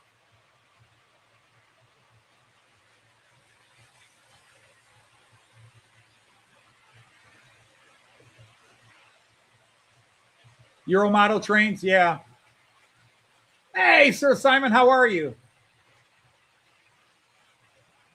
Yeah. Oh, you're talking there. Hey, Sir John, how are you?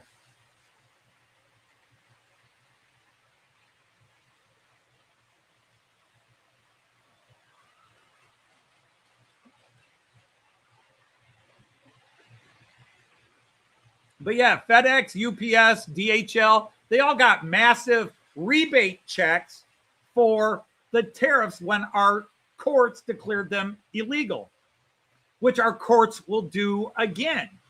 Our courts will declare this recent spate, like the 50% on Canada and 50% on the Schengen zone of Europe again, this big markup. Our courts will declare it illegal. And then those of us who might have paid an import, we don't get our money back. But FedEx, who didn't lose any money in the trans, they'll get a rebate. The corporation gets a rebate. The people who actually paid the fees got nothing. And I'm sorry, I don't care what your affiliation is. That's bullshit.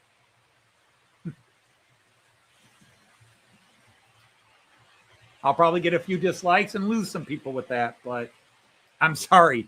Sometimes truth hurts.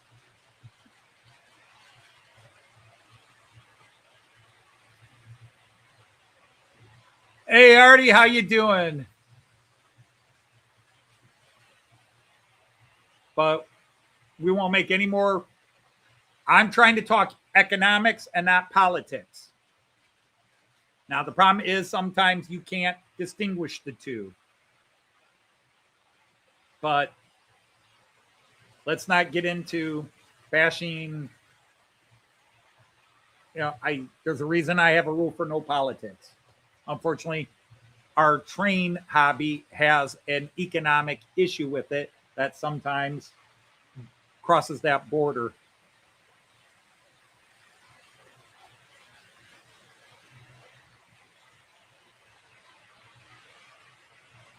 Yeah, I mean, because everything's being made political.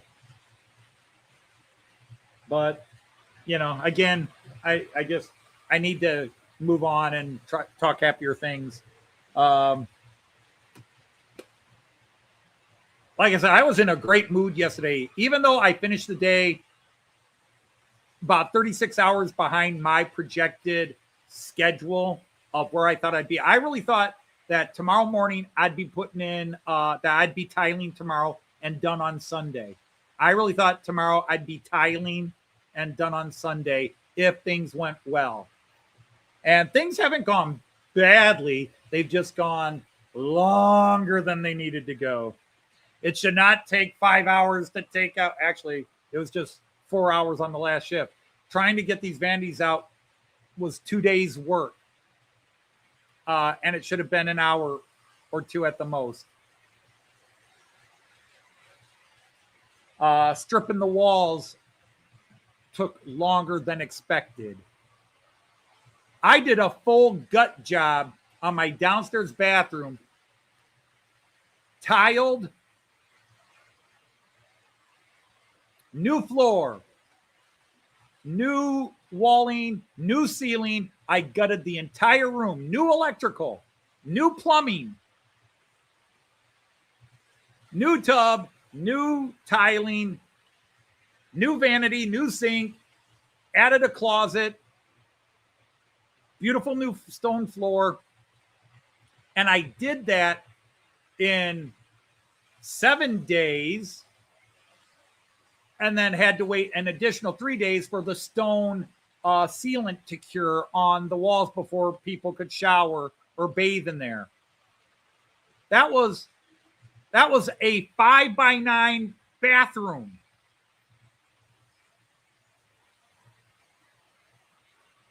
This bathroom, it's bigger, but it technically is less work because I'm not gutting everything. I'm not doing the ceiling. The vanity is about the same size. The floor is more.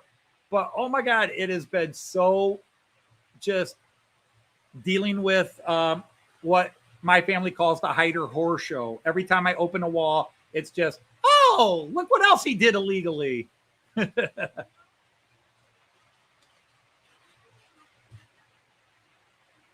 James, you did not cause that. You did not cause that. Do not feel you didn't cause that. That was my choice to talk about it since we're talking about shops. And this topic comes up anytime I talk about me being into European trains and I would prefer to walk across the street and buy from an American shop, even if I had to pay a little more.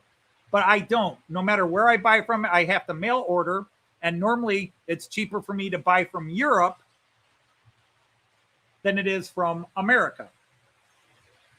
Because stores like Renaud's jack up their prices and I can buy from the shipping. It used to be the shipping from Lipa was about $30. Shipping from Lipa, $30. And you add the discount price I get from Lipa and then put the $30 back on, I still pay per locomotive anywhere from $50 to $150 less. That's worth ordering from another shop.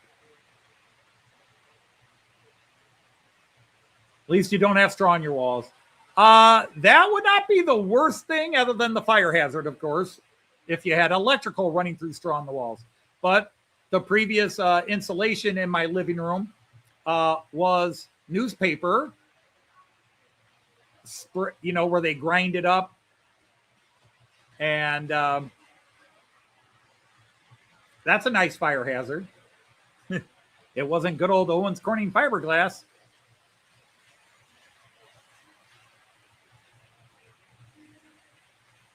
And yeah, it pays to shop around and look. And like I said, I bought a couple of things recently from Lipa because it was cheaper to get it from them, but mostly because they had something on clearance. I just bought something from Roco from MMM in Florida, but Micro Macro Mundo, MMM, but it's getting shipped. Well, actually, it's not getting shipped back because they said I had to ship it to Roco. I'm not going to spend all that money right now. I'm going to sell it on eBay. I just got to get this bathroom done. But right now, my mind is focused on this bathroom. And I enjoy when I get going on a project. Joyce has been, I don't want to say nagging because that's a negative. Joyce has been wanting me to get going on this bathroom redo for 3 years. But timing, pricing, and there were things I was heavily concerned about. So we finally did, and even money, you know, when she really wants me to do it, it's like right now it's probably not feasibly. But I wanted to be in a situation where if the big disaster was there, I could work on it. Well, have fun with the party, Artie. Hello, Amtrak.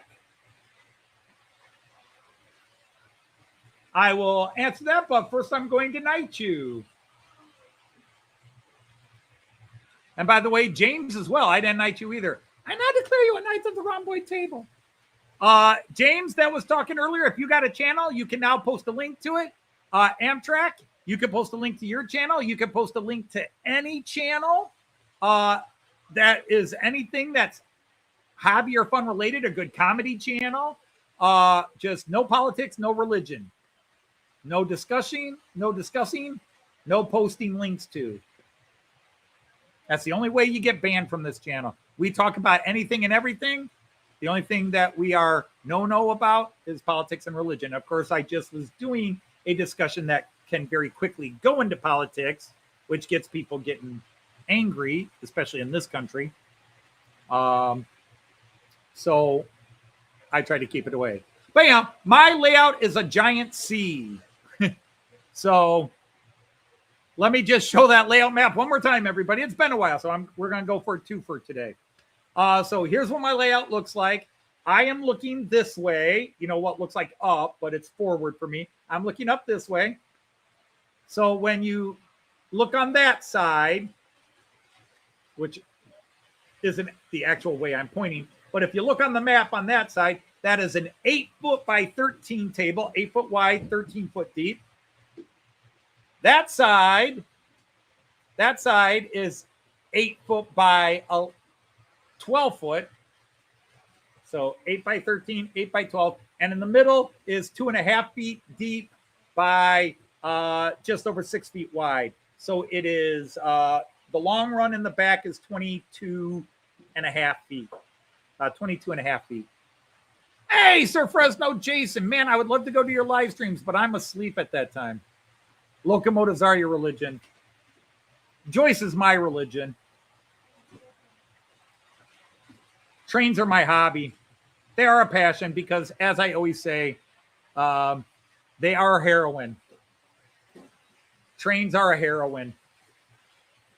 You get started in trains, and that's it. You're hooked, and you are not going back. The hobby can anger you, frustrate you, but just when you think you've quit it and walk away, there's always that pull. One more hit, one more fix.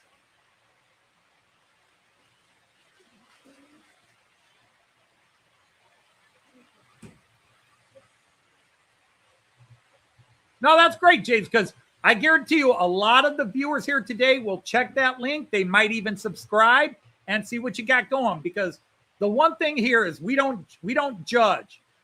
I don't care if you run trains on a kitchen table. I don't care the condition of your layout. All I care about is, do you enjoy running your trains? If you got a cool train, I don't care what your layout is. I want to see your train. That's why I take forever to work on this. As big as this is, 6 years, and it was only last year that I actually put grass on it and made it green. This year I did a little bit more work on some other sections, but I work very slowly because I'm very lazy, but I'm about the trains and not about the layout. It's great that people can do some beautiful work on their layouts. I love that too. I'm not dismissive of it. I'm passionate about the passion. I'm about the people that just love to run trains. They're not here to tell you how great they are or how you should do things. And that's Joyce. She'll be joining us in a few minutes, I hope. Yeah. My wife, Joyce, who is, she'll tell you she's not into the hobby, but Joyce is into the hobby. She's a big fan of this channel. She's a huge star of this channel. She has her own channel where she is posting our trip to Germany videos, which I actually have to, I got to load them up for her.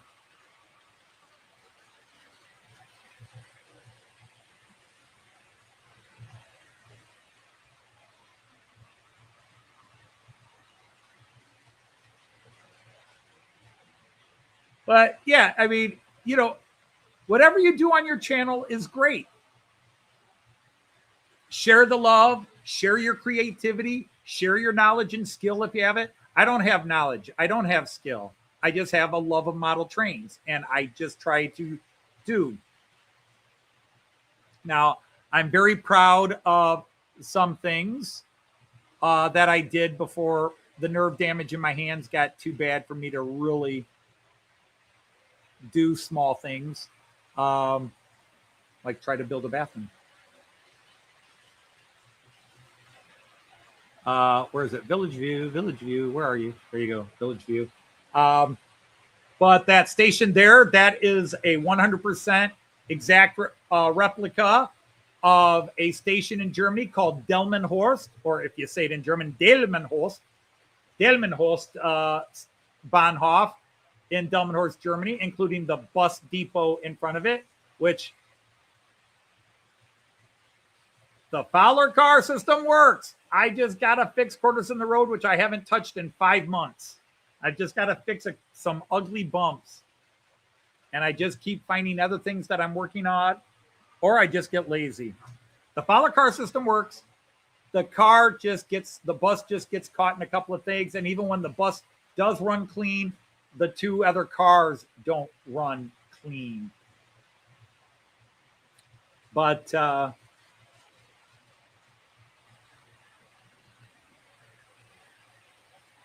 oh yeah, I know about the friendship train. That's cool. Hey, Bohemian. Yeah, I am. Yeah, this city is going, within the next year, this city is going through a massive redo and will look, well, it won't look just like Delmenhorst, but we will put the roads the way it should be and get a proper section of that. What's an intermodal? I have no idea what an intermodal is. I hear people use it all the time. I think of it as, quote, an American.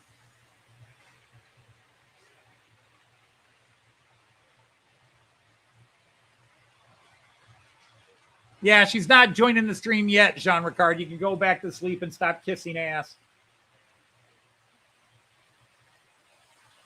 Oh, no. Oh, no.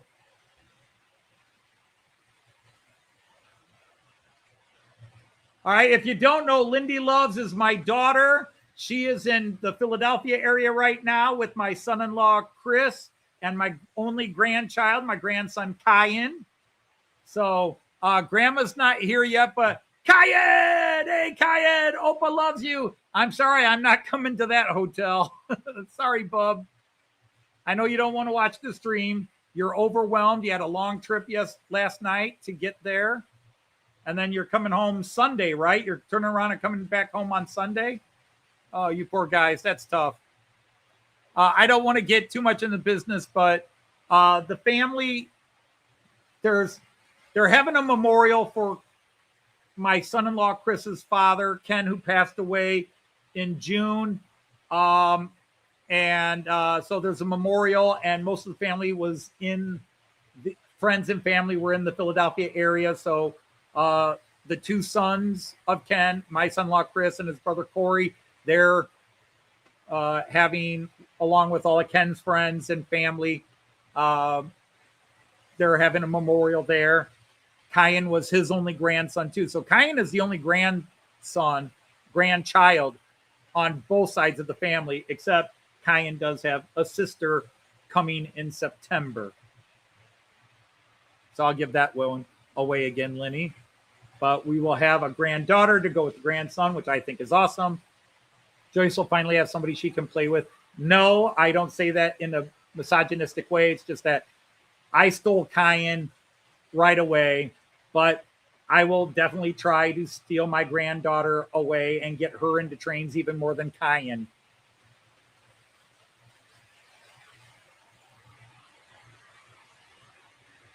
Yeah, I got a couple of guys on the floor running really fast because, well, they are high-speed trains.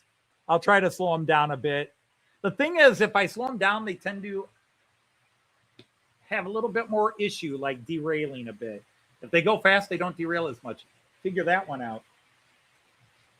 But yeah, I am lucky. My kids grew up and moved out. I do have one daughter that lives with me, but for most of the years we lived here. For most of the years we lived in this house. This basement was my kids' hangout room.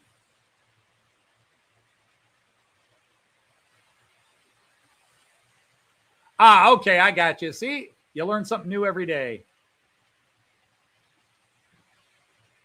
And oh, that's right. What's her name's wedding? Kara's, right? That's Kara's wedding.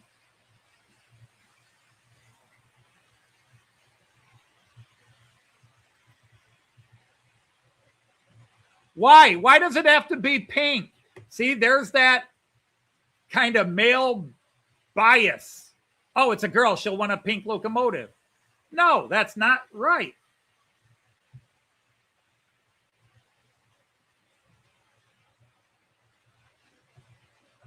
I don't have to find a pink one. If she likes a pink one, we can get a pink one. But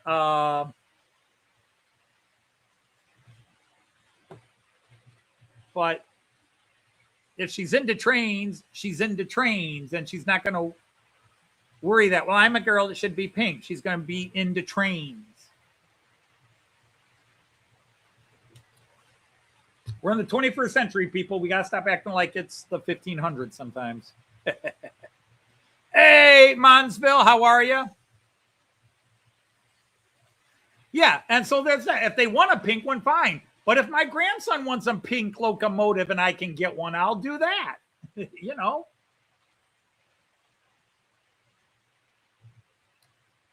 Hey, Gaza, Sir Gaza, hello. How are you? Gaza.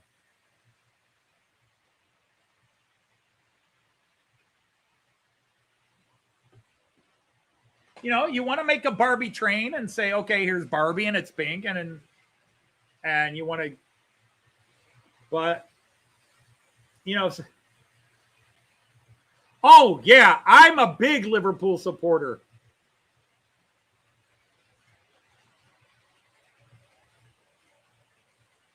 I go back to the early 70s as a Liverpool supporter, because back then, even our local newspaper carried League One scores. They carried international soccer.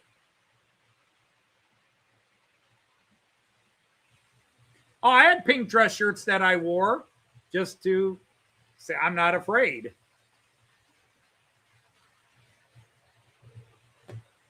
You know, I'm not worried about it. Exactly. If they want a train, well, I want an orange train. Well, I don't have an orange train, but we'll try to find an orange train if you want one. Get them into the hobby. That's the goal.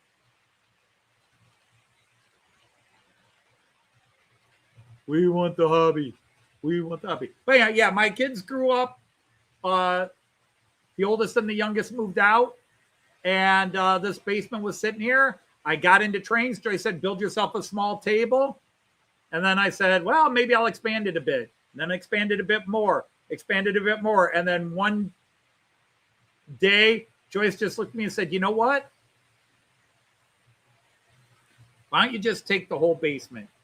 You can move Liz and her hobby stuff into your hobby room, and you just move your hobby stuff out here. And yeah, and so I am one of those lucky guys. I've got a big space to run trains.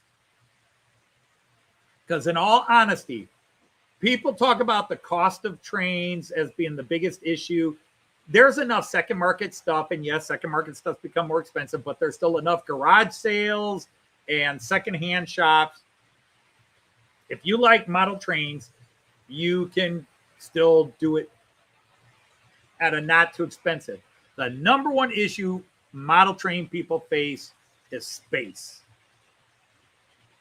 Having enough space to do what you want to do. And the vast majority of model train people are not able to build as big a layout as they would like to build. And I'm not saying everybody wants a miniature wonderland, but you have guys that have just a simple loop on a table or a couple of loops on a floor because that's all the space they got.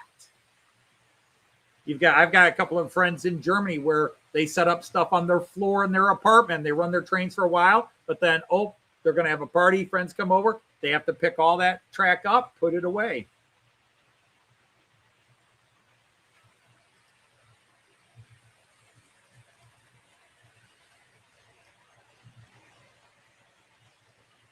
Yours in a 2-car garage. My thing is I have a 2.5 car garage, but I grew up with a dad that did not have a garage much of his life, or at least the years we lived on, the house my mom still lives in. He built a garage long after I moved out. But my dad was a garage is for cars. He wanted a garage to park his cars in and keep them out of the weather. And I grew up with that. A garage is for cars. I am like right now, I've got all kinds of bathroom sheetrock and plumbing and vanities and things in my garage bay that I normally park my truck in. And I'm frustrated because that truck should be parked in there, but that's where I got to store it because the place I might normally store it, this basement, kind of has a model railroad in the way. Oh, there are pink trains for sure. There's a couple of them. And, the Company 1, there's a pink Class 66 from the Company 1. And I don't think Märklin made a version of it, but I think Roco or Pico made a 3-rail version of it.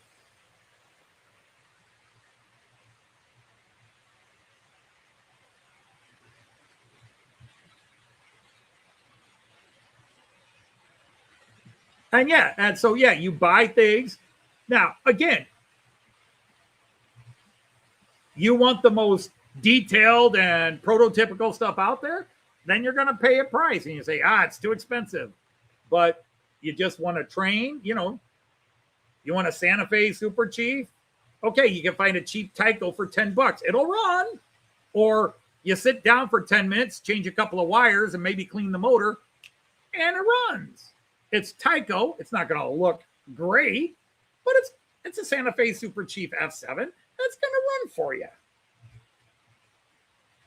But I think most people, when they get down to it, their concerns are space. That's not my concern.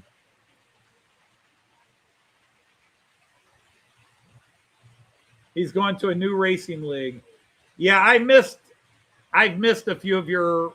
I caught a couple, but probably missed at least 3 or 4 while I was in Germany, and at least 2 since I've been back because I have not had time for YouTube, and I miss YouTube. There are some guys that have to step away from YouTube and they'll come back and go, I remembered having a life. I'm the exact opposite. I am in withdrawal symptoms from YouTube because it's my ADD and autism. I have a routine of I watch certain videos. Like I have missed 3 or 4 of the last 5 Leslie Gilpin. And that's my breakfast video. I get up and eat my breakfast. and catch up on my emails while Leslie's video is running. Friday, it's Ray Bobel. I get up and watch Ray Bobel on Friday, and usually Leslie has one up on Friday as well. And then I come down and usually set up my live stream, start working on getting the UK train set up and that. And I will be watching one or two live stream or YouTube channels. So, because these are my friends. These are people I've met. Well, okay, I haven't met Ray Bobel, but I've been talking to him on eBay for years. Oh, you're getting an E-Cost. Well, good for you. It's a great machine. Your car's in the driveway. Hey, Sir Dominic, how are you? And Sir Ray Central, how are you? Great to have you here. And you're right. There's a price to pay for being a rivet counter. Or you could be brilliant like Monsville here, who goes out and finds old gold or rusty gold or whatever you want to call it. Boxes, trays of various spare parts, yanks it out. This should fit in there. Oh, let me 3D print this little add-on bit. Let me redo this with a little piece of wood or a piece of plastruck. Bing, bing, bing, bing. And bam, paints it up, puts it on their track, hits go. And you want to know it didn't come out of a box 10 minutes ago. Brilliant. Monsville is a brilliant channel, especially if you like old stuff being retooled. And that appeals to me because for years I used to buy old toys. I didn't do model trains, but I would buy old toys, electric footballs, paddle hockeys and stuff, action figures, and I would fix them up and trade or sell them or give them away, depending on what my mood was that day. But I was a toy collector, but I loved to bring old toys back to life. My daughter was 3 years old and was kind of rough, 4 years old, and was kind of rough on some of her Barbie dolls and would break them. Now, how do you fix that rubber and wire mesh? I mean, you can get a hot gun and melt the leg back together. But I would use super glue and a little duct tape. And I use super glue and duct tape on a lot of things, sort of a red-green thing. But my daughter once told her grandfather, Joyce's father, he broke something, and she just looked at it. She was like 3.5 years old. She just said, oh, Grandpa, my dad can fix anything with duct tape and super glue. And I've had to live that down for 30 some years, but I'm not ashamed of it. But I could fix things to get to work. So I love Monsville's channel because they do an awesome job of bringing dead stock back to life, dead locos back to life.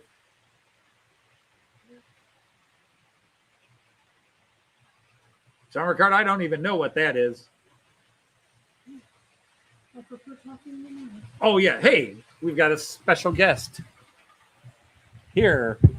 You throw that re-railer out of the way. Okay. It's not like I'm using it. I use it sometimes. Yeah, but I'm not using it right now. Was the point there, baby King? Sure. Okay. All right. Well, hi, everybody. I need a mic. Oh, I have a mic. You have a mic. Okay. You also have an Anthony. I have an Anthony. That's the best. Best thing. Okay. So Anthony is doing well. Host Okay. line. There Hi, we Fresno go. Jason. Hi there, Andrew. Hi, Simon. The Hi there, amazing Tom. but tired Joy, somebody who's Hi, been working Randall. very hard and didn't sleep Hi, last Tom. night.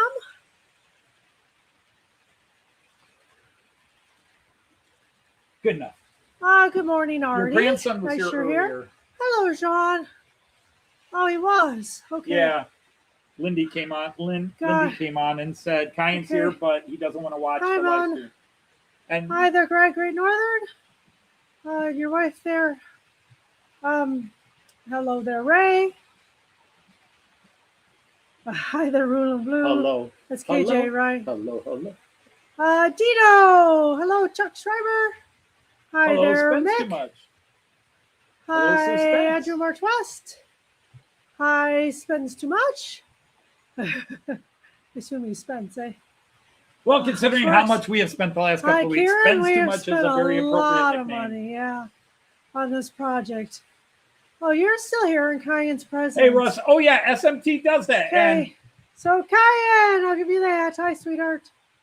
Hello, Victor Van Lay. yeah, Harrison has everything that would draw model train people Hi, in. Russ. Young, good-looking guy. Good Young. evening, Sapaza. Started way Gaza, before good grief. COVID. Started before COVID. He and his Hi, friends, James. teenagers. So it Hi was there, young Mom. people into the hobby. So everybody wanted to come and encourage them. Knew his stuff. Knew how to fix and repair things. Knew how to build things. Did dioramas. Did all these things. So yeah, he exploded. I think he's over 300 subs. 300,000 subs. Oh, that's wonderful, Artie. I'm glad he can do Hey, that. Sir Aaronville, how are you? No such thing as being late. James. But if you're new to the channel, you have been knighted. Yeah. You are now a knight of the Rhomboid Table, and you can share your channel, videos, Pain no on my politics, no hands. religion. But So I still have a little pain on my hands. yeah, well, Couldn't get it yeah, all I off. couldn't get all the plaster off of me. Yeah. But No, we're problem is, I have presentable. to wait for that stuff to dry. Yeah, I know. Now, Yeah, did you dear. do any more painting on the ceiling, or you were done? I just cut. You just cut. So after this, we'll just paint the ceiling because Okay. I don't think that mud's going to be dry until tomorrow Okay. to sand it down. Gotcha. I yeah, I can wanna paint clean the the mirror. one wall above. I can paint the wall above. I just can't paint. Yeah, right. You fixed can't put area. the light gray on, right? Yeah. That's fine. That could be a morning thing. Yeah. Yeah. Now, I'm not subscribed to Harrison for no other reason than I tend to, after a while, avoid the big channels. Now, Yeah, what's a big channel? Right. Oh, just the very big channels. You can be pretty big and that thing it's will just- follow you. Just the ones that are I dedicate so my big. time to the people I know and have Right. met. That's right. And because there's nothing, it's like Sam's Trains. I love Sam's Trains, although I think he's gotten a little darker the Away last from what couple he years. wants. Yeah. But I'm watching my friends' channels first, and I Right. find that by the end of the day, when I'm ready to watch Charlie, or when I could watch Charlie Bishop, or I could watch Sam, or some of these other channels, I don't have time, and I have to break away from YouTube. yeah. Well, right now we. So I'd rather. Yeah, but we'd rather catch one of yours. I'd It's the rather truth. catch one of your guys'. Yeah, because you and I don't videos, come in, even though Anthony's 'cause been you're our friends. on them forever. We think of you as friends. Yeah, and we're glad to have new people in, and we always will try to support you too. You know, once we get to know you, especially. So.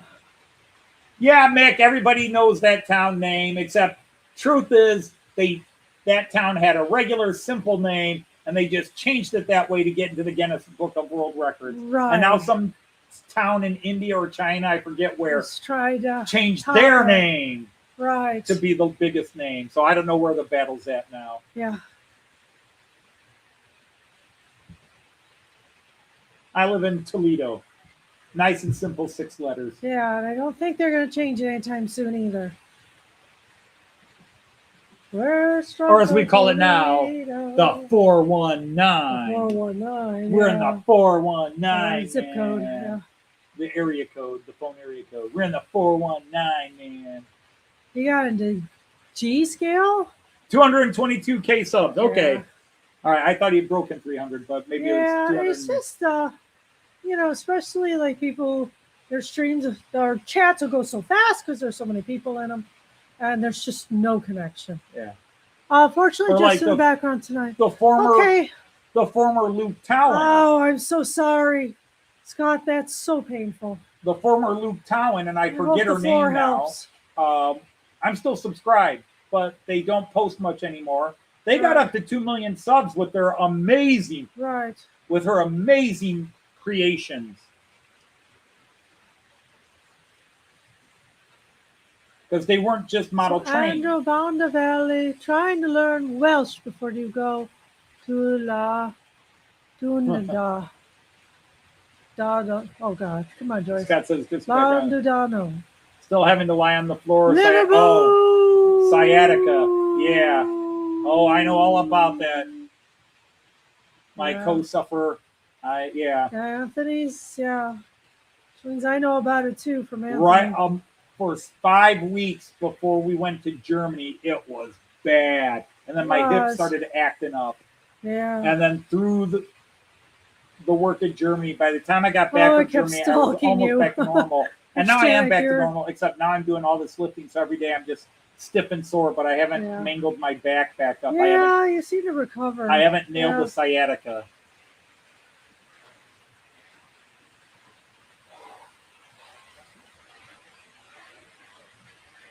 No, that's the scraping.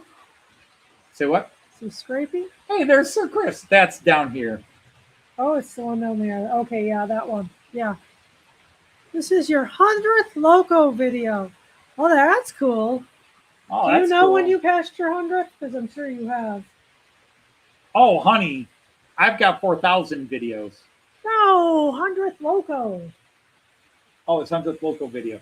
No, I don't know when or where I passed 100 locos. I have never counted. I haven't wanted to count because if you count, you start figuring out average price. And then you go, oh my God, what have I done? And then you tell her, and she goes, oh my God, what have you done? You don't tell me. It's like, that would have been a new truck. Yeah, right. That would have paid for. We could have bought a new car. That would have paid for plumbers coming in and ripping out and fixing the walls to do this bathroom, and you wouldn't have had to do it. So yeah, I don't count my trains, and I try not to figure out what they cost. I'm glad you enjoy it. Oh, KJ, your shoulder and body's getting mad at you. I love Sam Trains. Oh, one of the first channels I subscribed to, at least English-speaking channels I subscribed to. Yeah, he was early. Will from IC82. Yeah, Will was really loved Will first. Too. We love Will, but I've always liked Sam, and I'm not going to say anything negative about Sam. It's just the way he does his channel has changed a lot, and it's not as quite what I always loved best about his channel. Yeah, Fresno, I understand that too, Jason. Andrew asked if you could speak Welsh. Actually, our daughter Lindy can speak a lot more Welsh than her father can. I don't know any Welsh. Yeah, these are my new glasses. Oh, they're purple. A wee bit, yeah. Not a wee bit. Okay, they're a lot purple. They're very purple. Okay. They're a smaller frame. Yeah, they are. Yeah, I can't hurt my nose right now. Oh, I'm sorry. Well, yeah, after that jerry rig I had to fix for you when you broke the other why pair. would it be worse than the jerry rig? Because your nose is now used to the jerry rig, and now this is sitting different. She really wanted them straight. Yes. When I said my glasses are never straight. I don't know if it's my ears or my nose, but something always puts my glasses off. So I'm used to them. No, they look fine. It's just Good. It is a little smaller, so it is different. Yeah, it's different. So it's not a negative difference. Just okay. Okay. My problem is I'm thinking, you've got sort of that secretarial look going, and so You do know. Victor Van Vley asked you about the Classic Model Trains channel. Don't know it. I have tracked S. Are there more HO channels than O gauge channels? That's a great question. I don't know. I would think there's more HO just by logic. Yeah. HO is the #1 scale in the world. Even when you factor in all the places that do N scale, HO is the #1 seller. N is #2 worldwide. Oh, you met Sam once. But okay. you go into Eastern Germany and TT is #2 and N is #3, but HO is #1. Although there are certain sections in East Germany where even TT Lindy, is #1. do you understand what Chris Valley said in Dutch? They're probably off there. No, I do not speak any Celtic language. I mean, let me put it this way. I speak German. Yeah. I can get into trouble in Spanish and French. Right. I can do some basic things in Spanish and French, and then get into trouble and try to get out of trouble in Spanish and French. But I wouldn't say I speak Spanish and French. I just can speak a little bit. Classic model trains, Ron in Montana. You love that channel. Okay. Not on our radar. And then on a good day, I can understand some Danish and some Dutch. And then I speak a bunch of dialects of German, which can be very different, but really they're still You're going to German. find a lot of Welsh-speaking people? But see, this is the thing. If you start bringing up all these American channels, odds are I'm less likely. It's only been the last 2-3 years that I've started following any American or Canadian channels. That's right. Now I stumbled into that because I've told the story multiple times, and Mark makes fun of me. Is that ambition, Lindy? Because I've mentioned it too often. I mention it too often, I guess. You see, Lynn responded in Flash. Yeah, I saw that. But there was a live stream called Third Rail Thursday. Yeah. About 3-4 years ago. Intrigued Third Rail Anthony. Thursday. And I was like, third rail. I do 3 rail. It's either going to be a Lionel or a European. And I started watching, and they're running these gorgeous Go Via trains. And I'm like, okay. But it's not. Is that 3 rail? Do they make Canadian trains in 3 rail? I don't know. Oh, no, it's 2 rail. Why they call it Third Rail Thursday? I don't know, other than they went for alliteration. Figured it out. But anyway, we watch them sometimes. Okay, we do watch the Monday show. I speak none of the Gaelic languages. Yeah. I know the roots of Gaelic. I can tell you the linguistical and anthropological history of the Gaelic-speaking people, but I don't Chris speak any of responded that. to Lynn. Nice. You speak fluent and rubbish. Yeah, Ron has done a lot of and HO model train repairs. That's nice. So Great simple guy. I don't want to say I And can he count. does I'm 3 rail subscribed to a scale. lot, but they're Gotcha. all small American channels, But like all the guys that have done Sidetrack are? Sunday, Yeah. all the guys that have done Sidetrack Sunday currently or in the past, I'm subscribed to. And then as I meet and make friends with some American and Canadian channels, I join up. Like I stumbled into Scott Rails channel. Yeah. Very clever guy, Scottish guy living in Canada. All right. I don't know how I came across his channel, but started watching his videos. Cool stuff, funny guy, Yeah. great personality, clever. And again, he does a lot of repair stuff, and that gets me in. Oh. He does a lot of repair stuff. I and that don't know, gets me Ross. You think they'd appreciate you trying, though? Only friends will laugh at you, so that's something. No, the French will get mad at you if you speak poor French to them. The Germans will thank you for trying. For trying, yeah, they will. The Germans will thank you for trying. Oh, our language is so horrible. But I speak English. Yes. Or that's the other thing they'll do if you struggle at all, yeah. If you're struggling badly, the person will say, I speak English if that's okay. Yeah. Yeah, we can speak in English. We can speak in English. Like, okay. So no, I don't. I can imitate the Irish brogue, but I can't speak Irish Gaelic. So I Anthony, can't don't speak forget Scottish shortbread connoisseur. Welsh, Bretonnaise, the shortbread connoisseur. Australians were teaching I'm you talking German. Americans. That's You're not good. Americans. German's so brutal. Well, I don't think it's bad at all. The Really. funny thing is, German has more. English is more German than any other language. If you sit down and look at the vocabulary in German and English, the number of words that are the same and the basic words are the same. It's German sounds brutal, and there's still this attitude that's come around for 100. It sounds brutal, and yes, it does. I can look at Joyce and say, "Ich liebe dich." Ich liebe dich. No, What'd you call me? No, it's I love you. No, I or in French, I understand could say, tu avais la tête du cheval. You have the head of a horse. In Spanish, Which is very rude to say, but it sounds they're lovely. making fun of me. Yeah, I'm right, and they're trying to learn English still. Yeah. But no, I mean, German can sound very lovely and beautiful. You just got to hear somebody, speaking it. The problem is most times you hear somebody speaking German, it's from your history class with Hitler or somebody going, but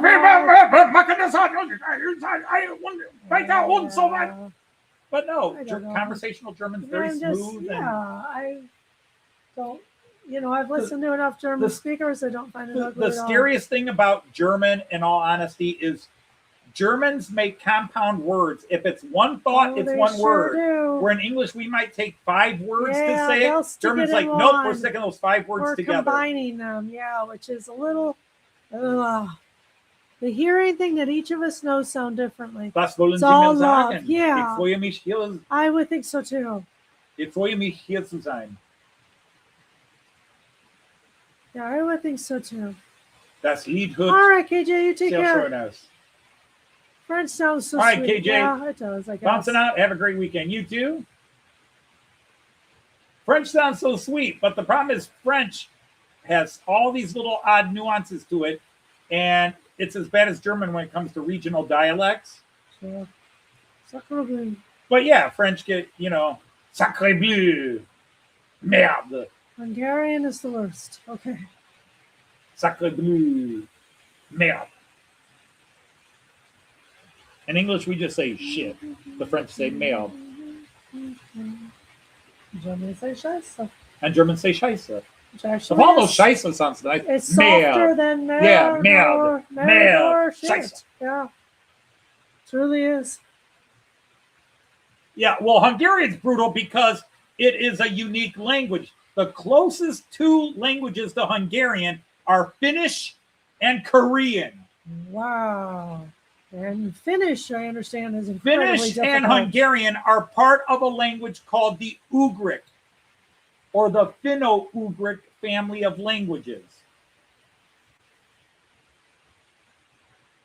But after Finnish and Hungarian, the next closest language to Hungarian and Finnish is actually Mongolian and Korean, which makes sense because the Huns were predecessors of the Mongols.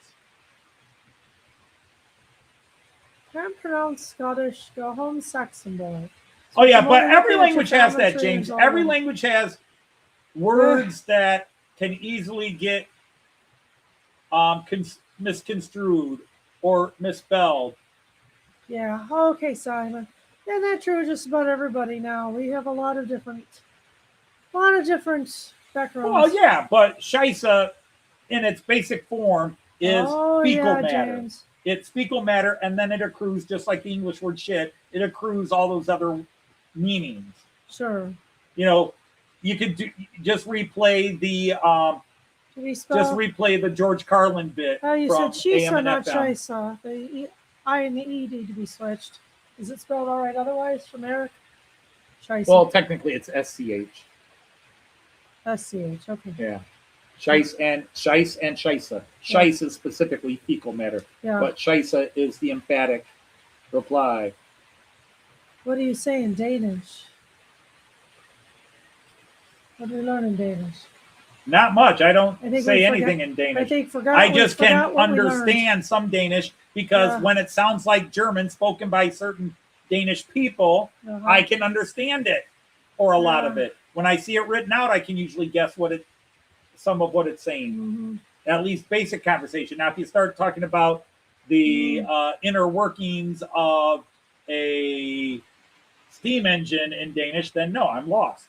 By But explaining which way did the witch fly to English people, non-English people.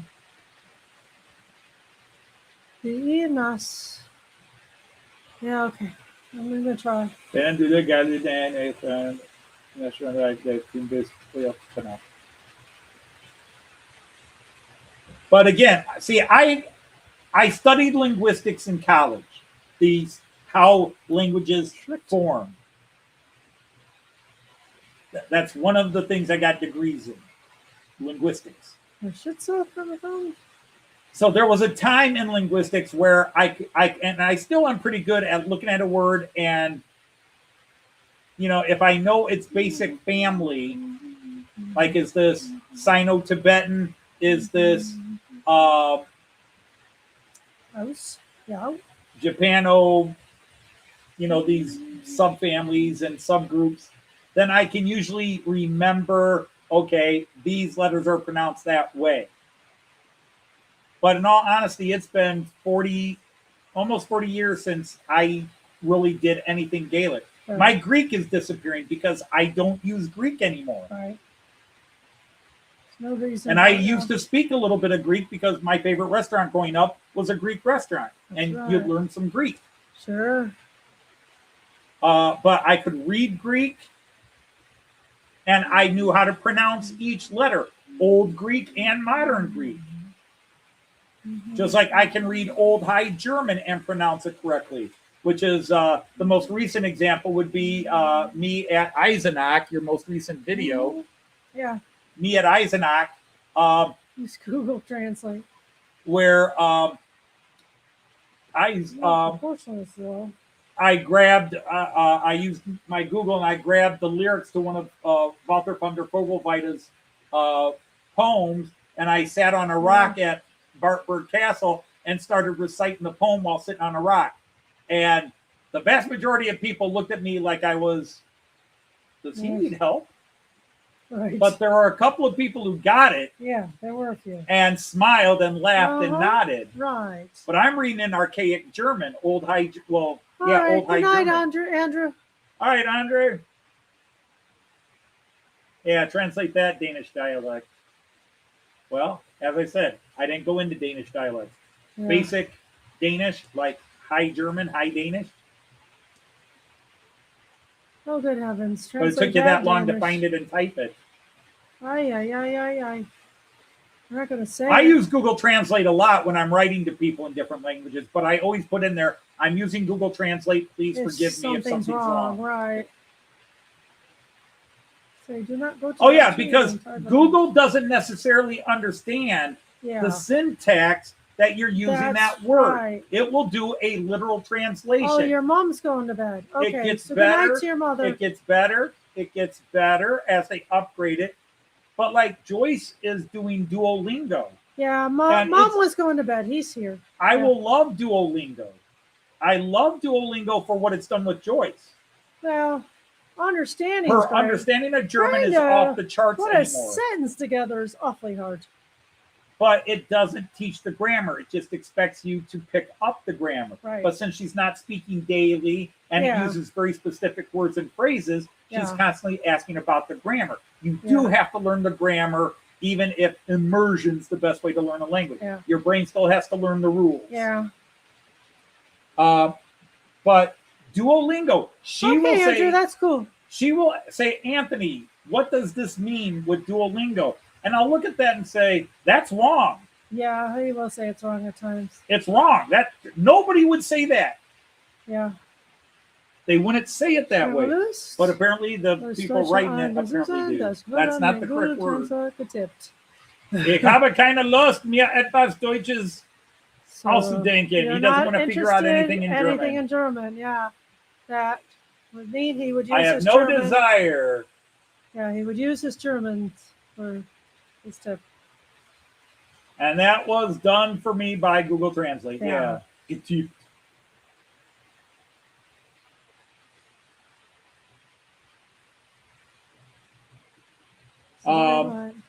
I keep thinking I should go to Duolingo and then see if I can pick up the grammar for a couple of languages. I just do it on my phone. I find it Joyce does easy. it on I her just phone. download the app and pick your language.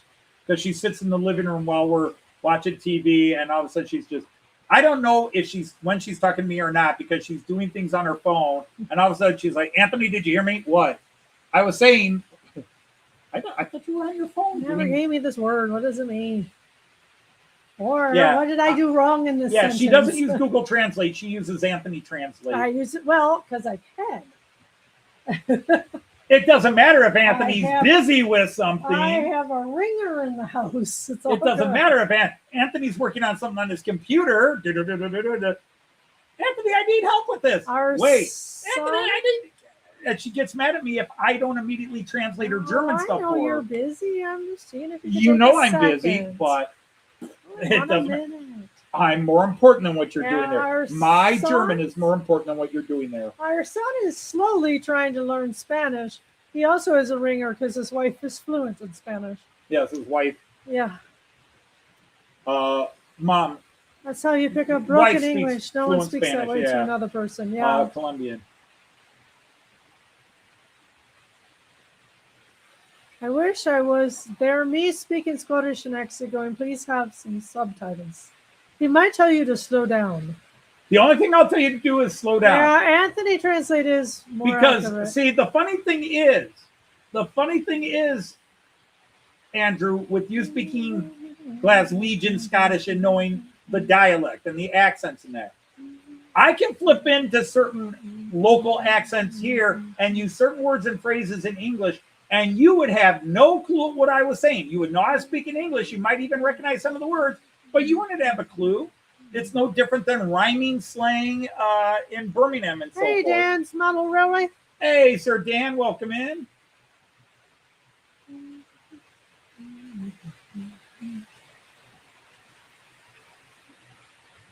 And even though I have a master's degree in English and English You're a lit proud and so Scottish forth, man, and as well you I should. never use the term. I never even use with my students. I would never say Oh, speak. John, knock it off. I would never say speak proper English. I would never tell my students speak proper English because I don't believe in quote proper English. Right. What is proper English is what a small select group of people in a certain region of this country decided that's what That's we the way consider the people right way to should say and speak. spell. Right.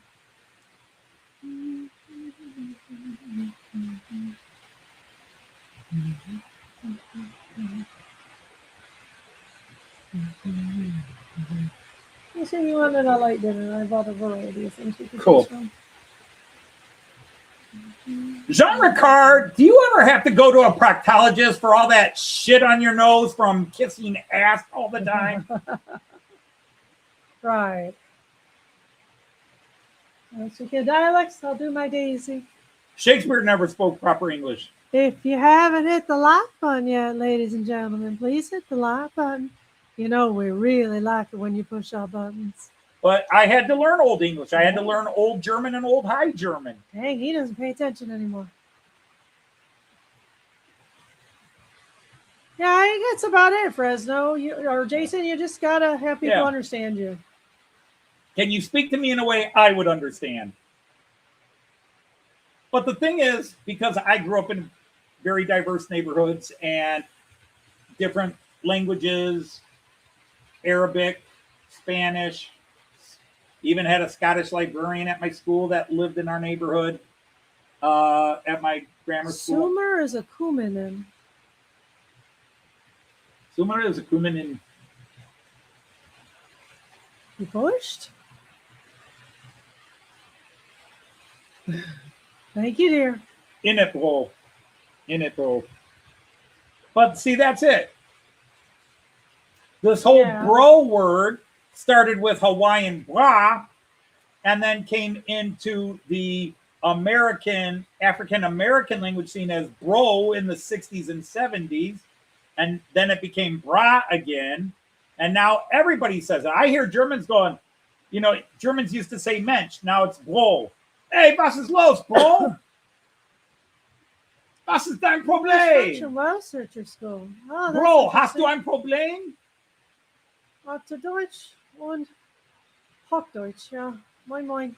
Altes Deutsch and Hochdeutsch. See? Altes Deutsch. Altes with an S. Altes Deutsch, not Alta. Altes with an S.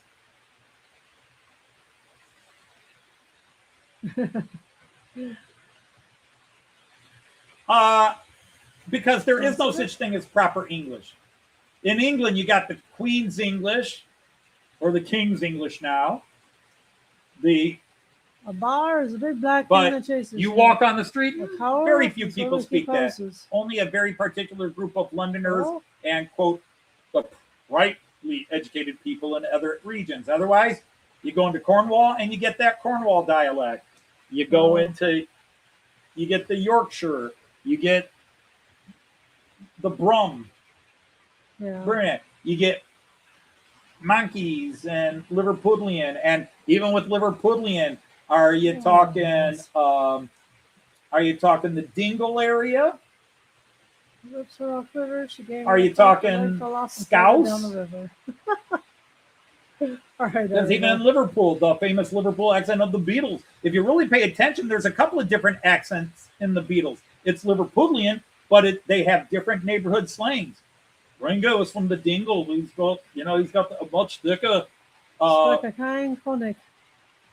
C-Gleis. Okay. Oh, is it the King's English now? Well, he better be. The Brits would be unhappy if he weren't. It's the truth. No doubt. Not here, though. Ich spreche kein Königsenglisch. I don't speak the King's English. Although in that case, I would probably say ich spreche Königsenglisch nicht. Yeah. Because you're negating the action, not. Yeah. But I mean, you could say kind. You can't say kind. It's not wrong. People would but understand. To my ears, you. it sounds okay. better with nicht. Yeah. It sounds better with nicht because you're negating the whole thing. Mm-hmm.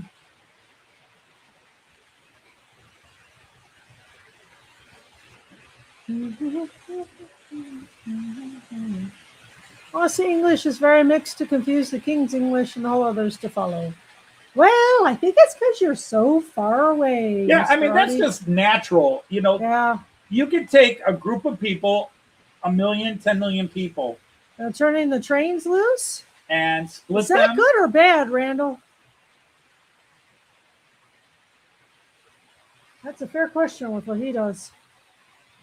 But when you move those people away, even though they started speaking the same language, the further they're distant from each other, dialects take over, familial dialects and blah, blah, blah. Yeah, of course. And it just naturally happens. Hi there, Ray.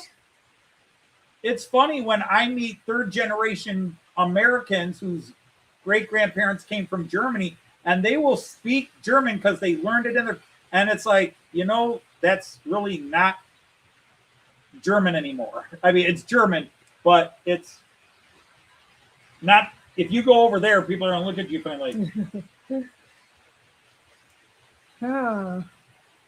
That rowdy, eh, Mick?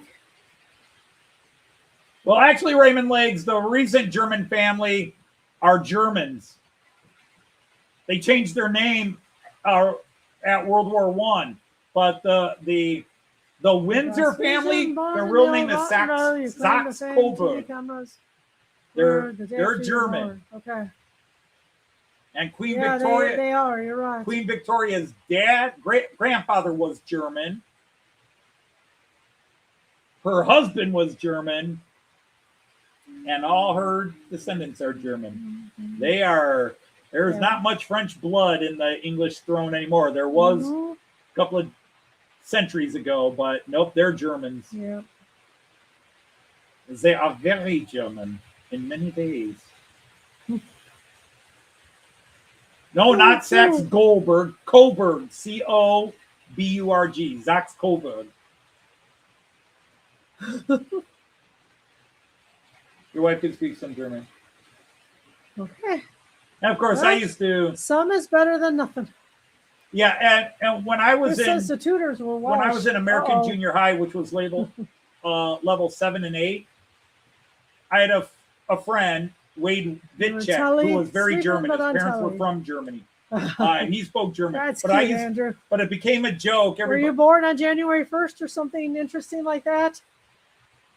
Let me finish the story. Wade. Sorry. But so Wade was kind of short, so everybody used to go, "Yeah, I know a little German." Really? Yeah, his name's Wade. He's right over there. Right. Okay, Ray. Oh, yeah, new words come in, new slang. They get influenced by other languages. It's funny to listen to young teenagers in German because a quarter of their words are American English now. There are good German words, but they're using American words for that. And even it's now gone in. We went into places and these guys are using this word. I was like, why'd you use that word? Because that's what we said. It's like, well, you got a good German word here. Oh, only folks over 60 use that anymore. And I'm like, okay. Oh. It's just become so common. So Hi, Eugene Kleis. Hello, Eugene Kleis. Kleis, there's an L there. We're doing fine. Just busy, tired. Yeah, we're just massive house renovation. You were born on lots the 8th of March. family And events. this is significant because I know why you were on the telly. Yeah, Anthony's I'll over do a paperwork. 60. I'm what? Yeah, I'm over 60. Which was kind of double John insulting. in a Ricard way. just turned 62, and I'll be 62 in about 5 months. You're 61, aren't you? I said in 5 months I'll be 62. I'm Yeah. 61 now. So in Gotcha. 5 months I'll be 62. Okay. You go into that hobby shop you went to. Okay. They had a good selection, I thought. Well, depending on which one, yeah. And holidays, you All speak the absolute Spanglish. best people are over 60. I'm not an ageist.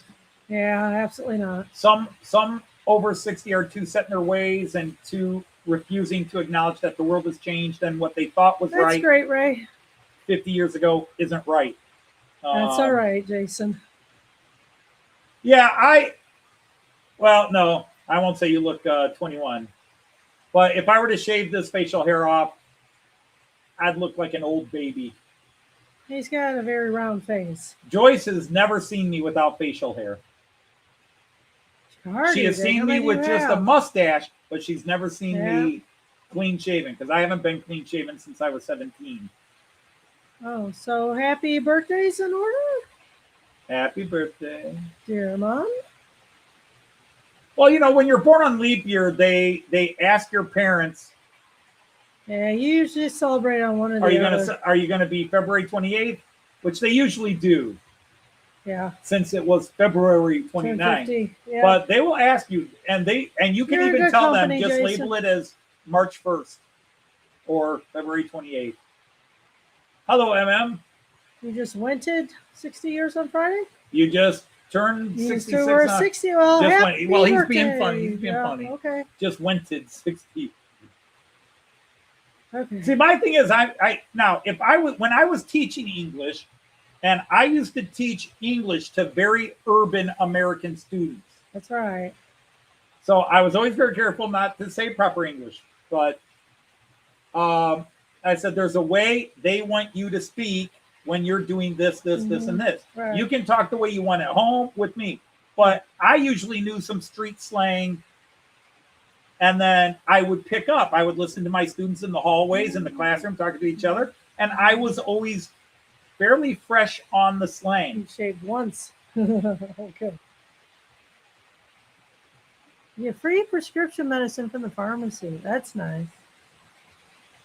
Yeah, free bus. I think you get free train passes too, don't you? Okay, yeah, you kept going. That's what I thought. That's what we heard, I guess. I think that's nice. TFL gives you a free bus. Oh, cool. Well, there we go. Hi, I'm 60. Yeah, 57, indeed. I understand, Mom. For this. Oh, well, I'm sorry that we missed your birthday. Yeah. Happy Womb Liberation Memorial Day to you, Monsville. Mm-hmm.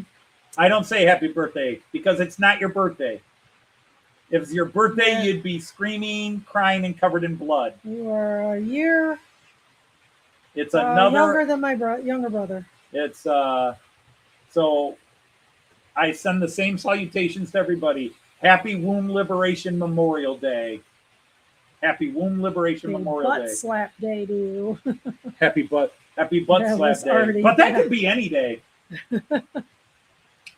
When you turn 52, you'll be 25 again. Behave. Behave. Pick a furry pile of Outside old tires. London, no free travel until age 67. Yeah. The pensioner stuff. Oh, really? Okay. They'll just be 25 in reverse. Oh, wow. That's interesting. Huh. What's that? So yeah, he's in Norwich, so he still has to pay. Well, it happens when she's in the mood. No, I'm sorry.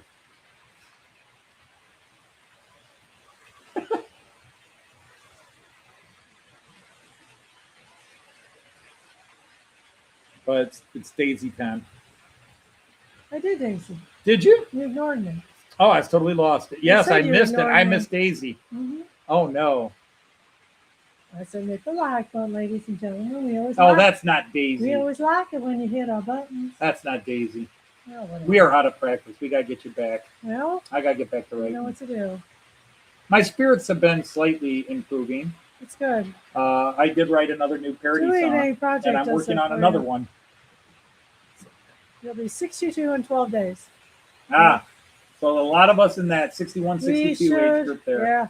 We'll wish you happy birthday next week because it'll be closer. Just got to remember that. Do we get anything free at certain ages in the USA? Well, Not that I can think of. you get discounts. You get discounts, but not free. Yeah, I don't know that too much is free. There used to be a restaurant that gave you whatever your age was, Yeah. that % off your bill. Oh, that's cool, Chris. I remember we went out to, when I was in high school, we went out to, because my friend worked at this restaurant, Bill It's true, Knapp's. Fresno. He worked at Bill Knapp's. And we took a teacher of ours who was still teaching, 94 years old, still teaching. Took him to the restaurant, showed him his card. He was that he was 94, and they're like, "Oh, happy birthday, wonderful!" And wow, They pay 6%. he ordered like a $30 meal and paid $1.50 or something. Yeah. $2. Well, Ray, that is the truth. Your brain does not grow up. Unfortunately or fortunately, your body will remind you what your actual age is. Does your body tell you that? You get free because Sue always Because plays. Sue always pays. Oh, Sue doesn't have an E, does she? No, my brain tells me I can do it, and my body says okay. Yeah. And then the next day, my body says, Yeah. "What the hell are you thinking?" Yeah, absolutely. Yeah, so it's not that my body says no.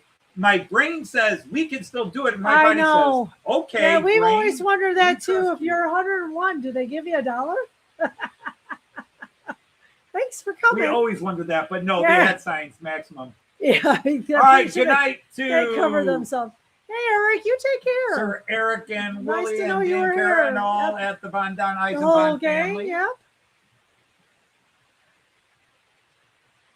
So yeah, that's my issue. That is always my issue. Time that is a my man-made body concept. goes A along with birthday my represents brain. another time It's like around the sun.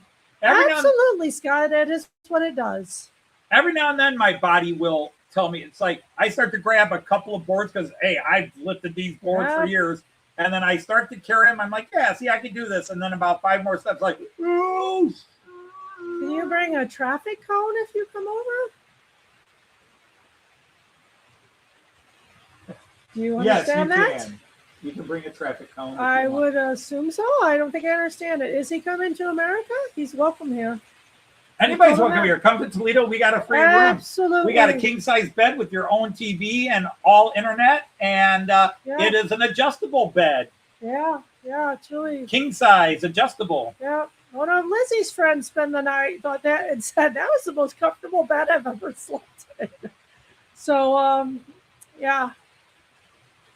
Yeah, it's a little rough on couples because there's a gap between the two beds, which is why we don't use it anymore because Anthony would fall through. Yeah, say RDO. RDO say it is too. Yeah. Brand Actually, that died at happens here. 99. Good for her. I get the idea she was annoyed that she didn't make it to 100.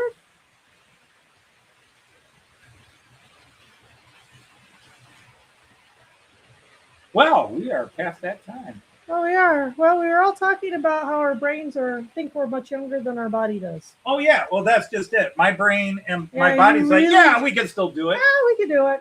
Like, And then the next day or a maybe few hours later, my not. body's like, what were you thinking, okay, you it's maniac? adjustable. It does not vibrate. Although apparently they And do then my still brain sell said, you those. have to do a body. You could have said you couldn't do it. That's right. Yeah, my brain and body have fights all the time. Indeed. All right, man. Good job. Yeah, we're all cashing our chips in for the evening. Yep. We still have to paint.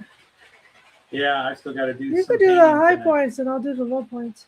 You take the high paint. It vibrated I'll for take you? the high paint. You take the Okay, low it's paint. not Now, supposed to, unless it was when it moves, I suppose it vibrates a bit.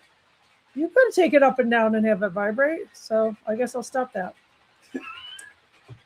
It doesn't do that. Well, Let's maybe not. it does. We need to end Maybe that it discussion does. right now. Yep, I agree. Keep eating the omega-3s. Your brain will outlast your bodies. Great. Yeah. It's useless if my brain.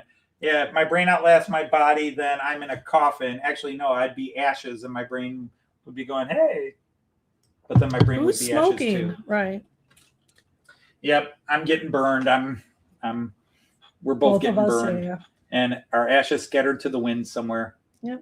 Just gotta figure out where. We just got to figure out jointly. I'd love to be scattered in Germany somewhere, or I don't know. I don't know. I'd have to Oh, go your overseas. dad's back in the hospital. I'm sorry. Oh, I'm sorry, Mom. Mom, not Mom. All right. Well, anyhow, it's that time for your where mom, we too. we're overtime really, but we got to get back to work. Yeah. I threw on a shirt real quick and ran down here. Now I got to go back up and Change again. I gotta put my painting clothes back on. But the trains really ran well today. Everything ran Yeah. smoothly. Oh, other I'm than so just glad, the one 'cause uncoupling I- and me not checking Oh, things okay. properly. You did have an uncoupler. Okay. Yeah, because that thing's Pico and it's got those crappy Pico down- couplers. down? And yeah, I took it off because it kept Ah, uncoupling. that one. Gotcha. Okay. So I was like, so anyhow, Not too thank you bad. for everybody That's joining us good. for a normal live stream because last week's wasn't normal and this week was Yeah. back to normal. And we Yeah. actually were here. Joyce was actually here for an extended of my time, hour. Yeah. most of your hour. So on that note, we're going to thank everybody. And until next Friday, I don't know if I will have any videos coming out. I've got a new logo to run in and Right. Yeah. He do a has video. it. Yeah. He loaded I've it got a on. couple Hasn't other little done videos I'd like to do. anything But, else, but yeah, things are dang, just we're busy things are outside of trains. things are just too nuts here. Yep. But it's going to slow Yeah. down because we're going to hit a. But we're on the pretty sit and part. wait point. So yeah, we are going to have some sit and wait parts. So. All right. So anyhow, until next Friday, I'm going to say Auf Wiedersehen Choose. and happy trades. Take care, everybody. Bye.